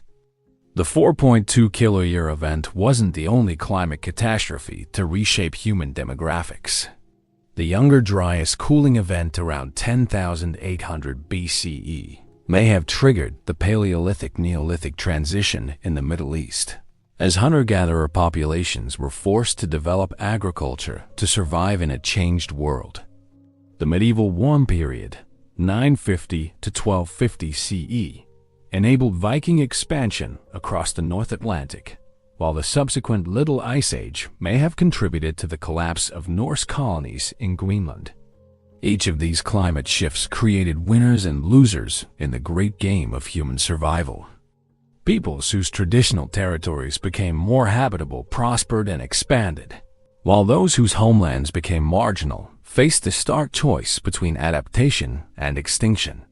Many chose extinction, at least in cultural terms, disappearing into other populations, rather than attempting to maintain their distinct identities under impossible conditions. Modern climate science has revealed the global nature of these ancient catastrophes. What seemed like isolated regional crises were actually manifestations of worldwide climate shifts triggered by changes in solar radiation, volcanic activity, and ocean circulation patterns. The 4.2 kiloyear event, for instance, appears to have been caused by changes in North Atlantic circulation that affected weather patterns from Greenland to the Arabian Sea. Understanding these ancient climate impacts has profound implications for our modern world. As we face the prospect of anthropogenic climate change on a scale not seen since the end of the Ice Age, the experiences of ancient peoples provide sobering lessons about the fragility of human societies in the face of environmental stress. The collapse of the Akkadians, the disappearance of the Harappans, and the dispersal of countless other ancient peoples remind us that even sophisticated civilizations are vulnerable when the climate system that supports them breaks down. The forgotten tribes of the Bronze Age collapse weren't victims of war or disease, but casualties of a changing planet. Their fate serves as both warning and guide for our own species' future in an era of accelerating environmental change. Chapter 9. Language Death and Cultural Memory. Imagine the moment when the last speaker of a language draws their final breath. In that instant, something irreplaceable dies with them. Not just words and grammar, but entire ways of understanding the world. Thousands of years of accumulated wisdom, stories, songs, and specialized knowledge vanish forever, leaving behind only silence where once there was a unique human voice. This tragedy has played out countless times throughout history, and it's happening faster today than ever before. Language death is perhaps the most subtle yet devastating form of cultural extinction. Unlike the dramatic collapse of empires or the violent displacement of peoples, languages can disappear quietly, gradually losing speakers across generations until one day, no one remains who remembers how to say, "I love you," or "good morning," in words their ancestors used for millennia. When we speak of forgotten tribes who disappeared during migrations, we're often talking about peoples whose languages died out, taking with them irreplaceable fragments of human cultural diversity. The process of language death is intimately connected to the demographic upheavals that scattered ancient peoples across the earth. When communities are broken up by warfare, climate change, or economic collapse, their languages become vulnerable in ways that stable populations never experience. Children separated from their parents may never learn their ancestral tongue. Adults forced to live among speakers of different languages may find it necessary to abandon their native speech to survive. Gradually, generation by generation, ancient languages fade into memory and then into oblivion.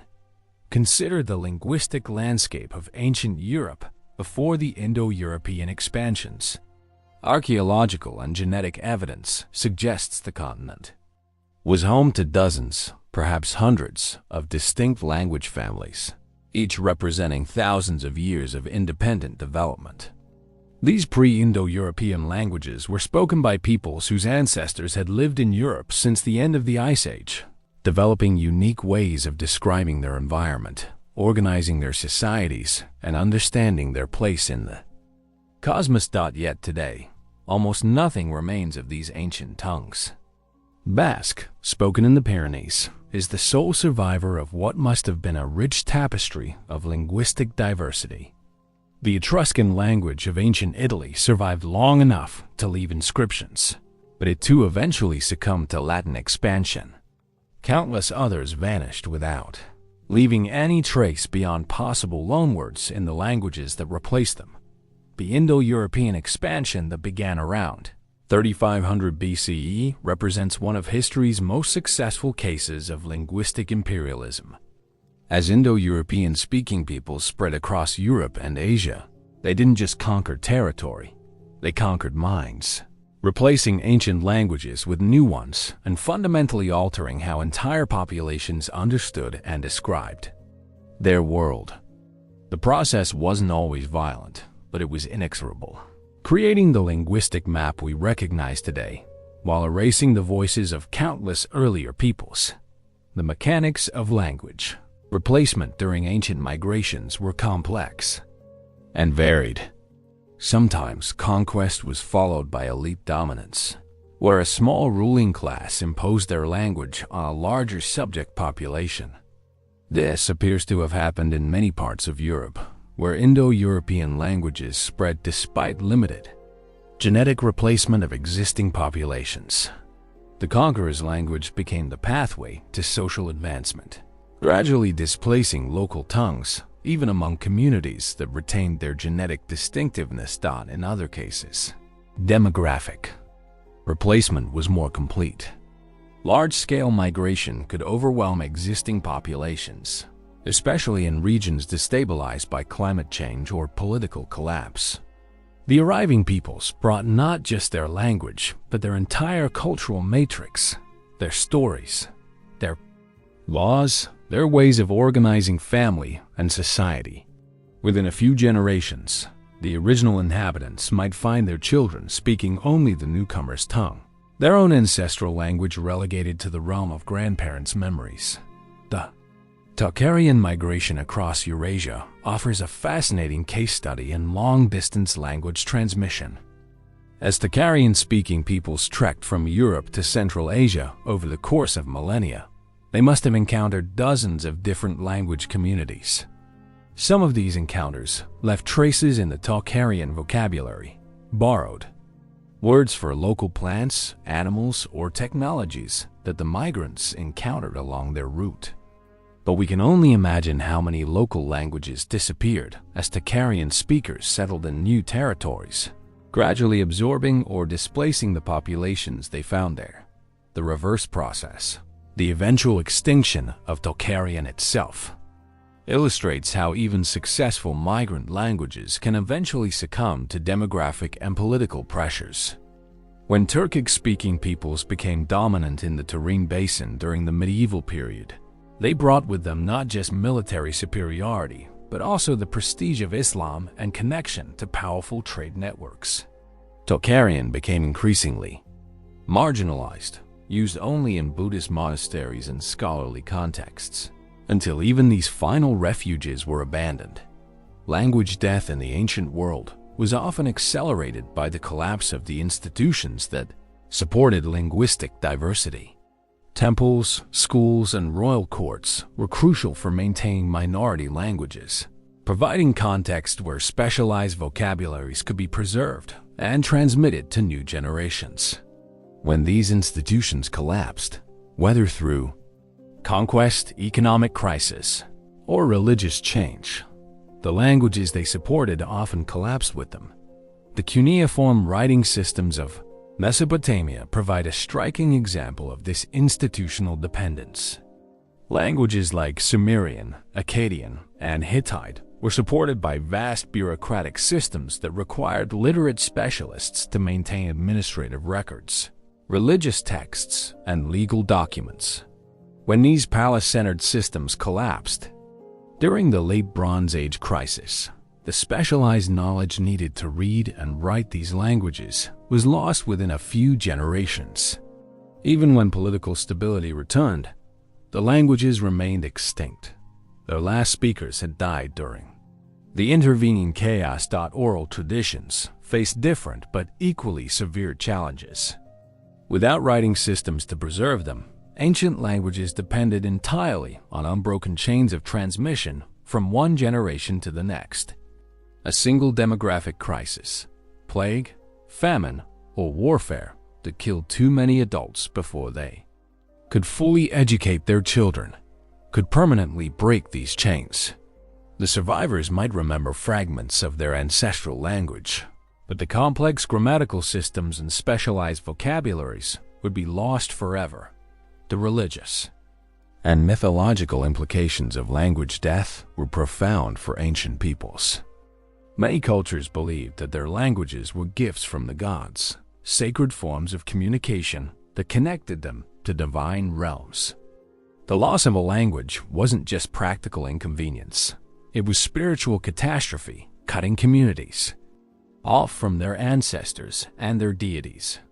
This may explain why some groups clung to dying languages long after they had become impractical for daily communication. Archaeological evidence sometimes provides hints about these linguistic tragedies. Changes in naming patterns, shifts in religious practices, or alterations in artistic motifs can suggest that a community was abandoning its traditional language. But the actual moment of language death, when the last fluent speaker died or chose to stop using their ancestral tongue, rarely leaves direct material traces. We can only infer these losses from their absence, noting the silence where once there were distinctive voices. The emotional impact of language. Death on surviving community members must have been devastating. Imagine losing the ability to communicate with your grandparents or being unable to perform traditional songs and prayers in their original form. The words that your ancestors used to describe their deepest experiences, their names for different kinds of love, their categories for understanding time and space, their ways of talking about the sacred would become meaningless sounds, cut off from lived experience. Yet language death wasn't always complete extinction. Sometimes dying languages left traces in their replacements, borrowed words, grammatical structures, or sound patterns that influenced the languages that supplanted them. These substrate influences can provide tantalizing clues about vanished tongues, allowing linguists to reconstruct fragments of languages that disappeared thousands of years ago. The study of substrate influences has revealed the ghostly presence of extinct languages across the globe. Indo-European languages in Europe show traces of pre-Indo-European substrates, particularly in vocabulary related to local flora, fauna, and geography. Celtic languages preserve elements that may derive from even earlier linguistic layers.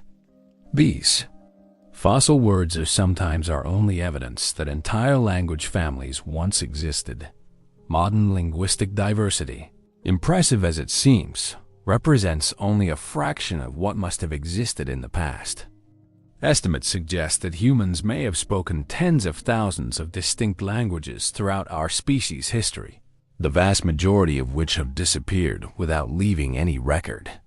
Each extinction represented not just the loss of a communication system, but the death of a unique way of understanding and categorizing human experience.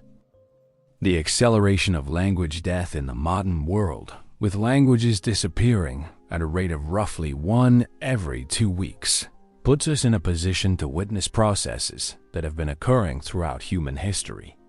By studying contemporary language death, sociolinguists have gained insights into how similar processes may have unfolded in the ancient world. The patterns are remarkably consistent. Economic marginalization leads to reduced transmission to children, which leads to aging speaker populations, which leads to rapid extinction when the last elderly speakers die. For the forgotten tribes of the ancient world, language death was often both symptom and cause of cultural extinction. Communities that lost their ancestral tongues became vulnerable to assimilation, while those that maintained linguistic distinctiveness could preserve their cultural identity, even under political subjugation.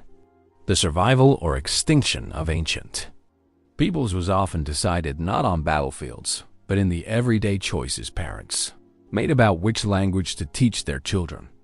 Chapter 10. Echoes in DNA. In a sterile laboratory in Copenhagen, a scientist carefully extracts DNA from a 4,000-year-old tooth found in a Siberian grave.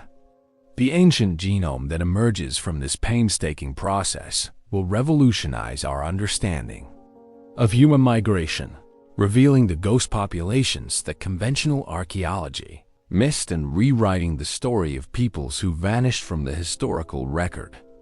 This is the new frontier of studying the forgotten tribes, genetic archaeology that can resurrect the voices of the dead and track the movements of peoples who left no written records. Ancient DNA has become the Rosetta Stone for deciphering the demographic mysteries of the past. Where traditional archaeology could only hint at population movements through changes in material culture, genetic analysis can reveal the actual biological relationships between ancient and modern populations. It can detect migrations that left no archaeological trace, identify populations that were completely replaced by newcomers, and sometimes even resurrect entire genetic lineages that were thought to be extinct. The first ancient DNA studies focused on individual specimens, often producing tantalizing glimpses of genetic relationships that couldn't be fully interpreted. But as extraction techniques improved and genome sequencing became cheaper, researchers began to analyze hundreds and then thousands of ancient genomes. The resulting datasets have revealed patterns of human movement and mixing that no one had suspected, fundamentally changing our understanding of how ancient peoples spread across the globe. One of the most startling revelations has been the extent of population replacement in prehistoric Europe. For decades, archaeologists debated whether the spread of agriculture from the Middle East involved the movement of people or just the diffusion of ideas. Ancient DNA has settled this debate decisively. The first farmers to reach Europe were genetically distinct from the indigenous hunter-gatherers, representing a genuine demographic expansion that replaced or absorbed much of the existing population. But the agricultural transition was just the beginning. Around 3000 BC, Europe experienced another massive demographic upheaval when pastoralists from the Pontic steppes, the ancestors of Indo-European speakers, spread across the continent. Genetic analysis reveals that these newcomers associated with the corded ware and bell beaker archaeological cultures replaced up to 90% of the male lineages in some regions of Europe. This wasn't gradual cultural change, but rapid demographic transformation that suggests systematic displacement of existing populations. The genetic evidence forces us to confront uncomfortable questions about the fate of Europe's earlier inhabitants. What happened to the Neolithic farmers whose ancestors had lived in Europe for thousands of years? Where did the descendants of the original hunter-gatherers go? The ancient DNA suggests that many of these populations were not just culturally assimilated, but physically replaced, their genetic lineages ending abruptly when new peoples arrived with superior military technology and social organization. Similar patterns of population replacement appear throughout the ancient world. In the British Isles, the arrival of Bell Beaker peoples around 2500 BCE was associated with a near-complete replacement of the existing population, with genetic continuity preserved only in remote areas of Scotland and Wales. In Iberia, the demographic impact was less severe but still substantial, with steppe ancestry spreading rapidly throughout the peninsula during the Bronze Age. The Yamnaya culture of the Pontic steppes has emerged as one of the most influential populations in human history. These pastoralists, who lived around 3300–2600 BC in what is now Ukraine and Russia, appear to be the source of massive demographic expansions that reached from Ireland to India. Their genetic signature can be found in populations as diverse as the Celts of Britain, the Slavs of Eastern Europe, and the Indo-Aryans who migrated into South Asia. But ancient DNA has also revealed the complexity of these migrations, showing that they weren't simple one-way movements, but complex processes involving multiple waves of migration, back migration, and admixture between different populations. The Bell Beaker phenomenon, once thought to represent a single migrating people, now appears to have involved multiple genetically distinct groups who shared similar material cultures but had different origins and migration histories. The corded ware culture of Northern Europe provides another example of this complexity. While clearly connected to steppe migrations, corded ware populations show varying degrees of admixture with local Neolithic farmers, suggesting that the demographic impact of steppe peoples varied considerably across different regions. In some areas, the newcomers almost completely replaced existing populations. In others, they mixed extensively with local inhabitants, creating new hybrid populations that combined elements from multiple ancestral sources. These patterns of genetic mixing and replacement help explain why so many ancient peoples vanished. From the archaeological record, populations that appear to disappear suddenly may have been absorbed into larger demographic movements rather than going extinct. Their genes survived even when their cultures, languages, and identities were lost. Ancient DNA thus reveals a hidden history of survival and continuity that complements the more visible story of cultural disruption and change. The study of mitochondrial DNA, inherited exclusively through the maternal line, has provided particularly intriguing insights into ancient population dynamics.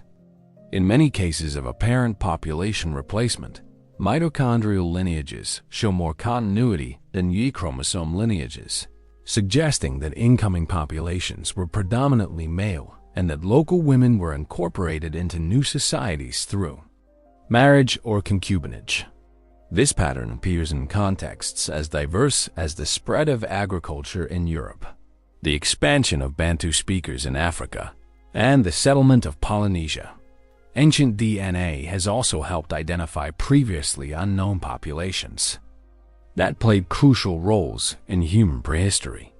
The discovery of Denisovan DNA in modern populations was based entirely on genetic evidence from a single finger bone found in a Siberian cave.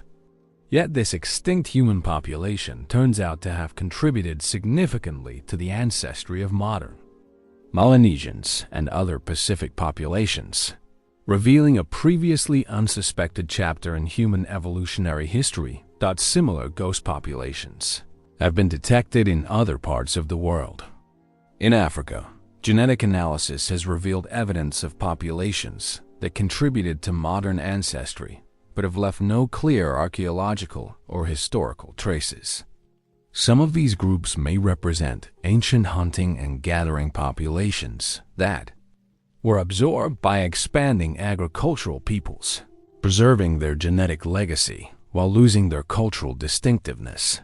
The Americas provide particularly striking examples of population continuity and replacement revealed by ancient DNA. The initial settlement of the Americas involved a relatively small founding population that rapidly diversified as it spread across two continents. But subsequent migrations brought new populations that sometimes replaced or mixed with existing groups, creating the complex genetic landscape that Europeans encountered after 1492.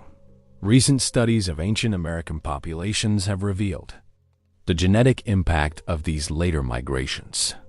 The Thule culture, which spread across the Arctic around 1000 CE, brought new genetic lineages that largely replaced existing Paleo-Eskimo populations.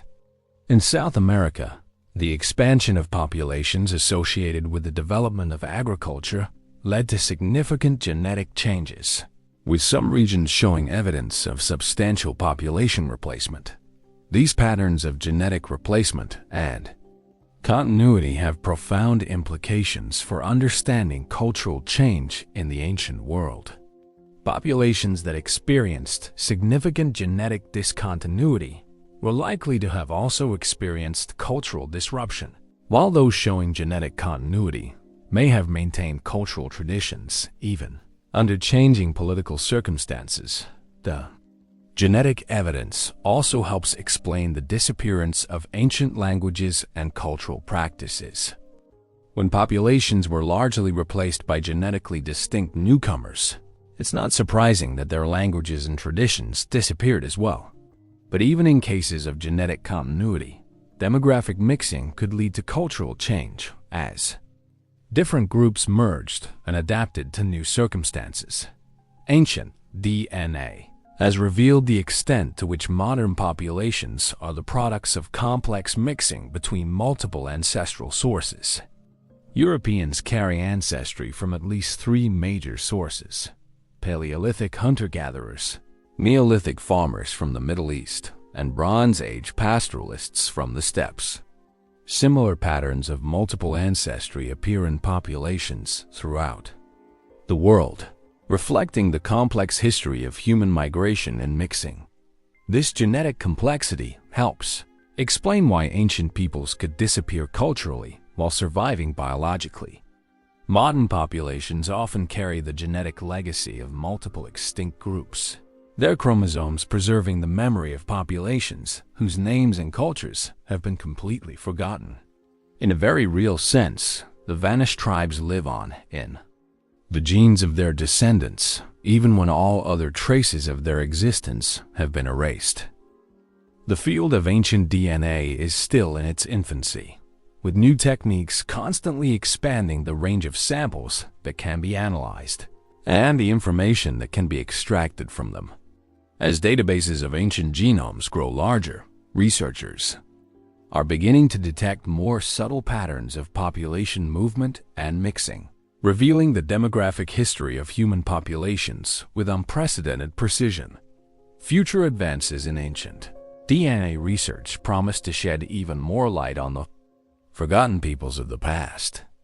Improved extraction techniques may allow analysis of samples from tropical environments where DNA preservation has traditionally been poor. Better computational methods may reveal more complex patterns of admixture and population history. And expanded sampling may uncover genetic traces of populations that have left no other evidence of their existence. The genetic archaeology of vanished populations reminds us that extinction is rarely complete. Even when cultures disappear and languages die out, genetic traces may survive in descendant populations, waiting to be discovered by future researchers. The forgotten tribes of the ancient world may have vanished from history, but they live on in the DNA of billions of modern humans. Their genetic legacy, a testament to the complex and interconnected nature of human ancestry. Chapter 11.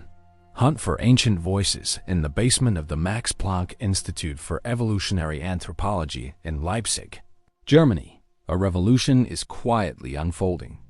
Ancient bones, teeth, and hair samples from across the globe arrive daily, carrying within their cellular remnants the genetic memories of peoples who vanished millennia ago.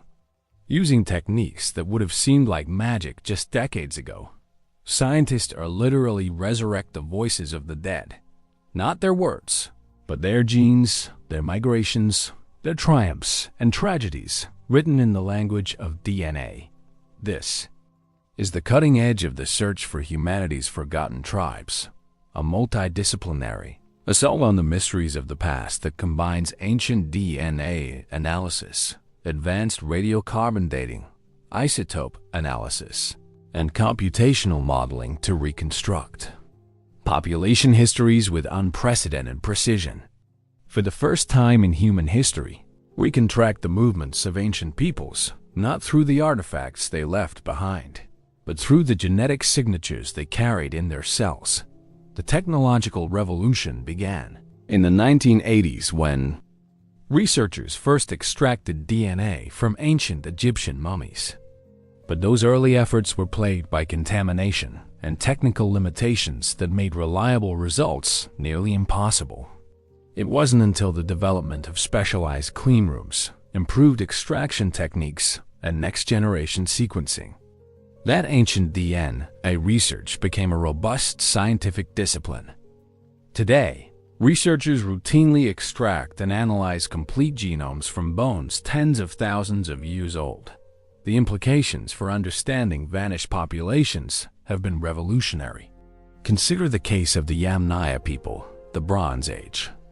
Pastoralists whose genetic signature appears across modern Europe and Asia.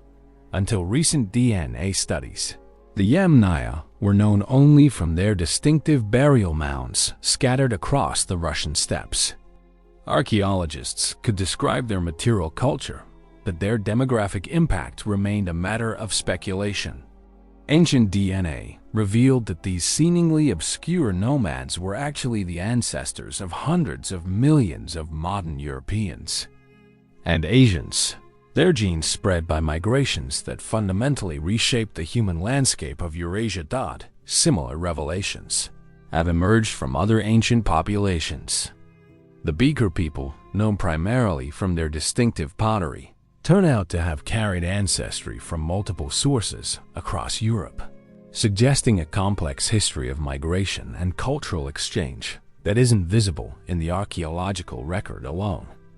The corded ware culture, once thought to represent a single migrating population, actually encompasses several genetically distinct groups who shared similar material cultures but had different origins. But ancient DNA is just one tool in the modern arsenal of techniques for tracking vanished populations. Isotope analysis of ancient bones and teeth can reveal information about diet, mobility, and geographical origins that complements genetic data. Strontium isotopes in tooth enamel reflect the geology of the region where an individual spent their childhood, allowing researchers to identify migrants, even when their burials are indistinguishable from those of local populations. Oxygen isotopes provide information about ancient climates and seasonal movements, while carbon and nitrogen isotopes reveal dietary patterns that can indicate cultural practices and economic systems. Together, these chemical signatures create detailed profiles of individual lives that can be aggregated to understand population-level patterns. A single tooth can reveal that its owner grew up hundreds of miles from where they were buried, suggesting migration patterns that wouldn't be detectable through archaeology alone. Advanced radiocarbon dating has also revolutionized our understanding of ancient population dynamics. New techniques can provide precise dates from tiny samples, allowing researchers to create detailed chronologies of cultural change and population movement. When combined with Bayesian statistical modeling, these dates can reveal the sequence and timing of demographic events with remarkable precision. Computational modeling has become increasingly important for interpreting the flood of data generated by these new techniques. Complex algorithms can simulate population histories, testing different scenarios of migration, admixture, and demographic change against observed genetic and archaeological data. These models can reveal patterns that would be impossible to detect through visual inspection alone, identifying subtle signals of population mixture or replacement buried in noisy datasets. The integration of these different approaches has led to the emergence of a new field, archaeogenetics, which combines archaeological evidence with genetic analysis to reconstruct human population history.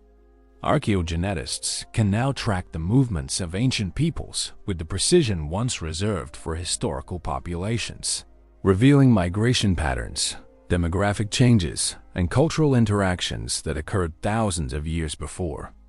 The invention of writing. This technological revolution has had profound implications for our understanding of vanished populations. Peoples who left no written records and minimal archaeological traces can now be detected through their genetic signatures in modern populations. The ancient DNA preserved in museum collections and archaeological sites is providing a voice for populations that have been silent for millennia. The case of the Denisovans illustrates the power of these new approaches. This extinct human population was discovered through ancient DNA analysis of a single finger bone found in a Siberian cave. Despite leaving virtually no archaeological traces, Denisovans turn out to have been a significant presence in ancient Asia, contributing ancestry to modern populations from Papua New Guinea to Tibet. Their genetic legacy reveals a previously unknown chapter in human evolutionary history that would have remained invisible using traditional archaeological methods alone. Similar ghost populations have been detected in other parts of the world. In Europe, ancient DNA has revealed the presence of populations that contributed to modern ancestry, but have left no clear archaeological or historical traces. These may represent hunting and gathering groups that were absorbed by expanding agricultural populations or pastoral societies that left minimal material remains, but significant genetic legacies. The field is advancing so rapidly that each year brings new revelations about human population history. Recent studies have revealed the genetic history of the Americas in unprecedented detail, showing how the initial colonization involved multiple waves of migration and how subsequent population movements reshaped the genetic landscape of both continents. The Pacific has yielded its secrets as well, with ancient DNA revealing the complex settlement, history of Oceania, and the role of different populations in the spread of humans across the world's largest ocean. But perhaps the most exciting developments are yet to come. Researchers are working on techniques that could extract ancient DNA from tropical environments where preservation has traditionally been poor, potentially opening up entire continents to genetic analysis. New methods for analyzing degraded DNA could push back the time horizons for successful extraction, allowing analysis of much older samples than are currently feasible. Artificial intelligence and machine learning are also beginning to play important roles in ancient DNA research. These technologies can identify patterns in genetic data that would be invisible to human analysis, potentially revealing subtle traces of vanished populations that have been missed by conventional approaches. As datasets grow larger and more complex, computational approaches will become increasingly important for extracting meaningful information from the vast amounts of data being generated. The ethical implications of this research are also evolving. Indigenous communities around the world have legitimate interests in how ancient DNA from their ancestral territories is studied and interpreted. Researchers are developing new protocols for community engagement and consent, recognizing that the genetic heritage of ancient peoples belongs not just to science, but to their descendant communities. The practical applications of ancient DNA research extend far beyond academic curiosity. Understanding how ancient populations responded to climate change, disease outbreaks, and social upheavals can provide insights relevant to modern challenges. The genetic diversity preserved in ancient populations may contain variants that could be useful for medical research or agricultural development. The search for humanity's forgotten tribes has thus entered a new era, one in which the dead can speak through their genes, and populations that vanished without trace can be resurrected through their DNA. Every ancient burial, every preserved hair, every fragment of bone becomes a potential window into demographic events that shaped our species' history. The forgotten tribes are being remembered, one genome at a time. This technological revolution reminds us that the past is not as distant as we might think. The genetic signatures of ancient migrations persist in modern populations, connecting us to ancestors whose names we'll never know, but whose DNA we carry in our cells. In a very real sense, the vanished tribes of antiquity live on in the genes of billions of modern humans. Their stories written in the language of heredity and waiting to be decoded by future researchers. As we stand on the brink of even greater technological advances, from improved ancient DNA extraction techniques to artificial intelligence analysis of massive genetic datasets, we can expect our understanding of human population history to continue evolving rapidly. The forgotten tribes of the ancient world may have vanished from historical memory, but they're being rediscovered through the genetic traces they left in their descendants. Their voices finally being heard across the millennia. The democratization of genetic technology is also opening new avenues for discovering vanished populations. Consumer genetic testing companies have created databases containing millions of modern DNA profiles, providing unprecedented opportunities for detecting ancient population movements and mixtures. When researchers compare these modern datasets with ancient DNA, they can identify genetic signatures that point to previously unknown prehistoric migrations and demographic events. Citizen science initiatives are beginning to play important roles. As well, amateur archaeologists equipped with metal detectors and GPS devices are discovering new sites that contain ancient human remains suitable for DNA analysis.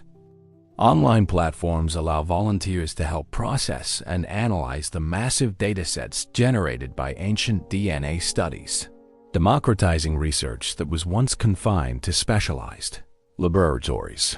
The integration of artificial intelligence with traditional archaeological methods is creating new possibilities for detecting vanished populations. Machine learning algorithms can identify subtle patterns in artifact distributions, burial practices, and settlement layouts that might indicate the presence of distinct cultural groups.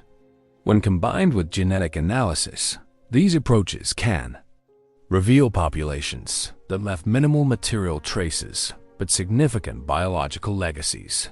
Environmental DNA genetic material preserved in sediments, ice cores, and other environmental matrices is opening entirely new frontiers for studying ancient populations. Researchers have begun extracting human DNA from cave sediments, lake cores, and permafrost samples, potentially allowing them to detect the presence of ancient peoples even in the absence of preserved human remains. This technology could revolutionize our ability to track human movements and settlements in regions where bone preservation is poor. The field is also benefiting from advances in related disciplines. Paleoclimatology provides increasingly detailed reconstructions of ancient environments, helping researchers understand the climatic drivers of population movements and cultural changes. Computational archaeology uses sophisticated modeling techniques to simulate ancient societies and test hypotheses about demographic processes. Experimental archaeology recreates ancient technologies and practices, providing insights into the capabilities and limitations of vanished cultures. International collaboration has become essential as the scope of research expands.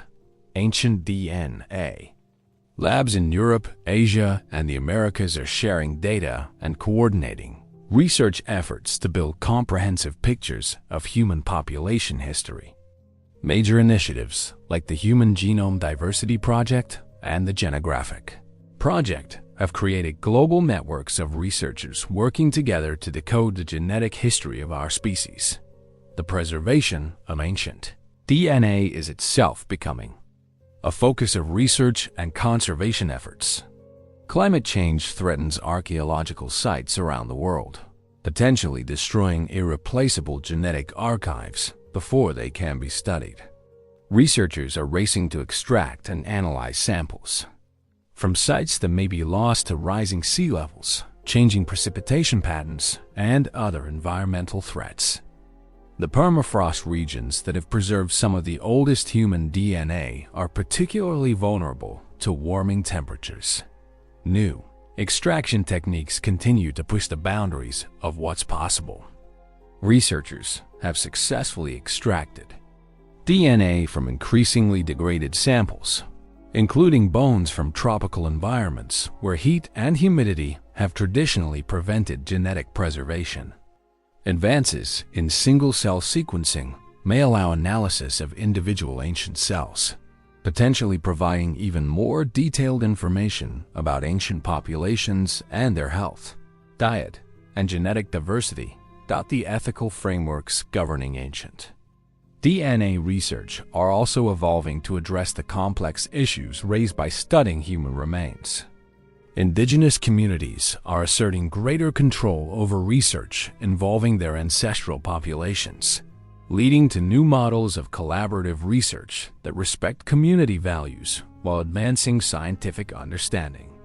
These partnerships are producing richer interpretations of ancient DNA results by incorporating traditional knowledge and oral histories into genetic analyses. Looking toward the future, the hunt for ancient voices shows no signs of slowing.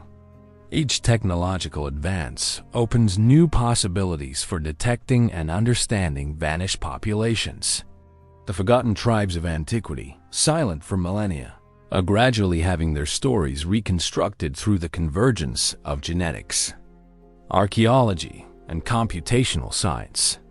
Their resurrection through technology represents one of the most remarkable achievements of modern science, the ability to give voice to the voiceless and to recover human stories that seemed lost forever.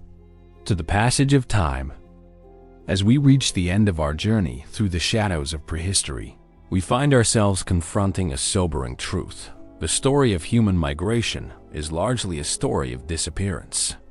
For every people who successfully established new homelands, for every culture that survived the great transitions of the ancient world, there were countless others who vanished along the way, absorbed, displaced, or simply overwhelmed by the relentless tide of demographic change that has shaped our species' history.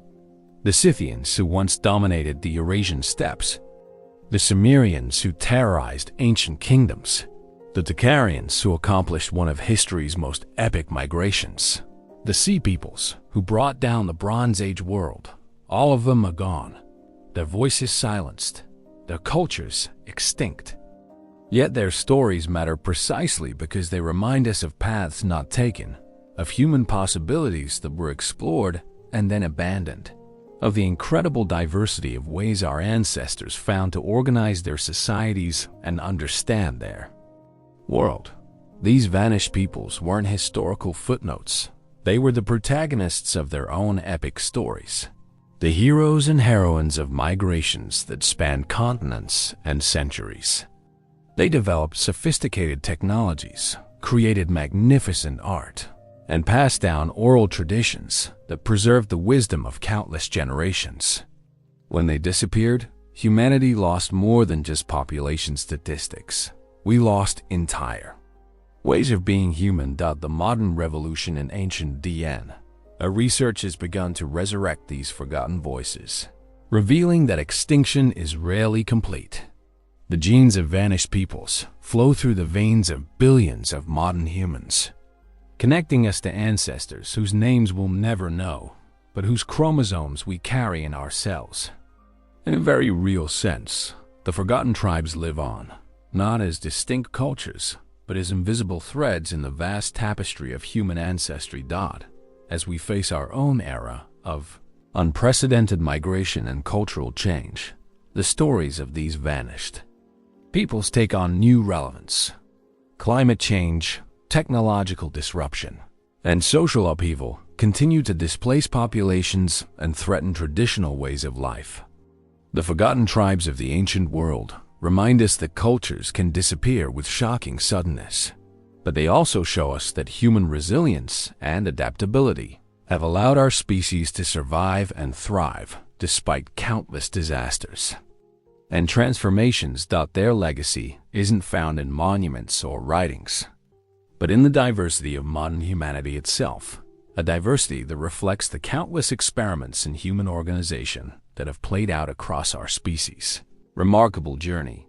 The forgotten tribes may be gone, but they are not truly lost, for they live on in us, their descendants, the inheritors of their struggles and their dreams.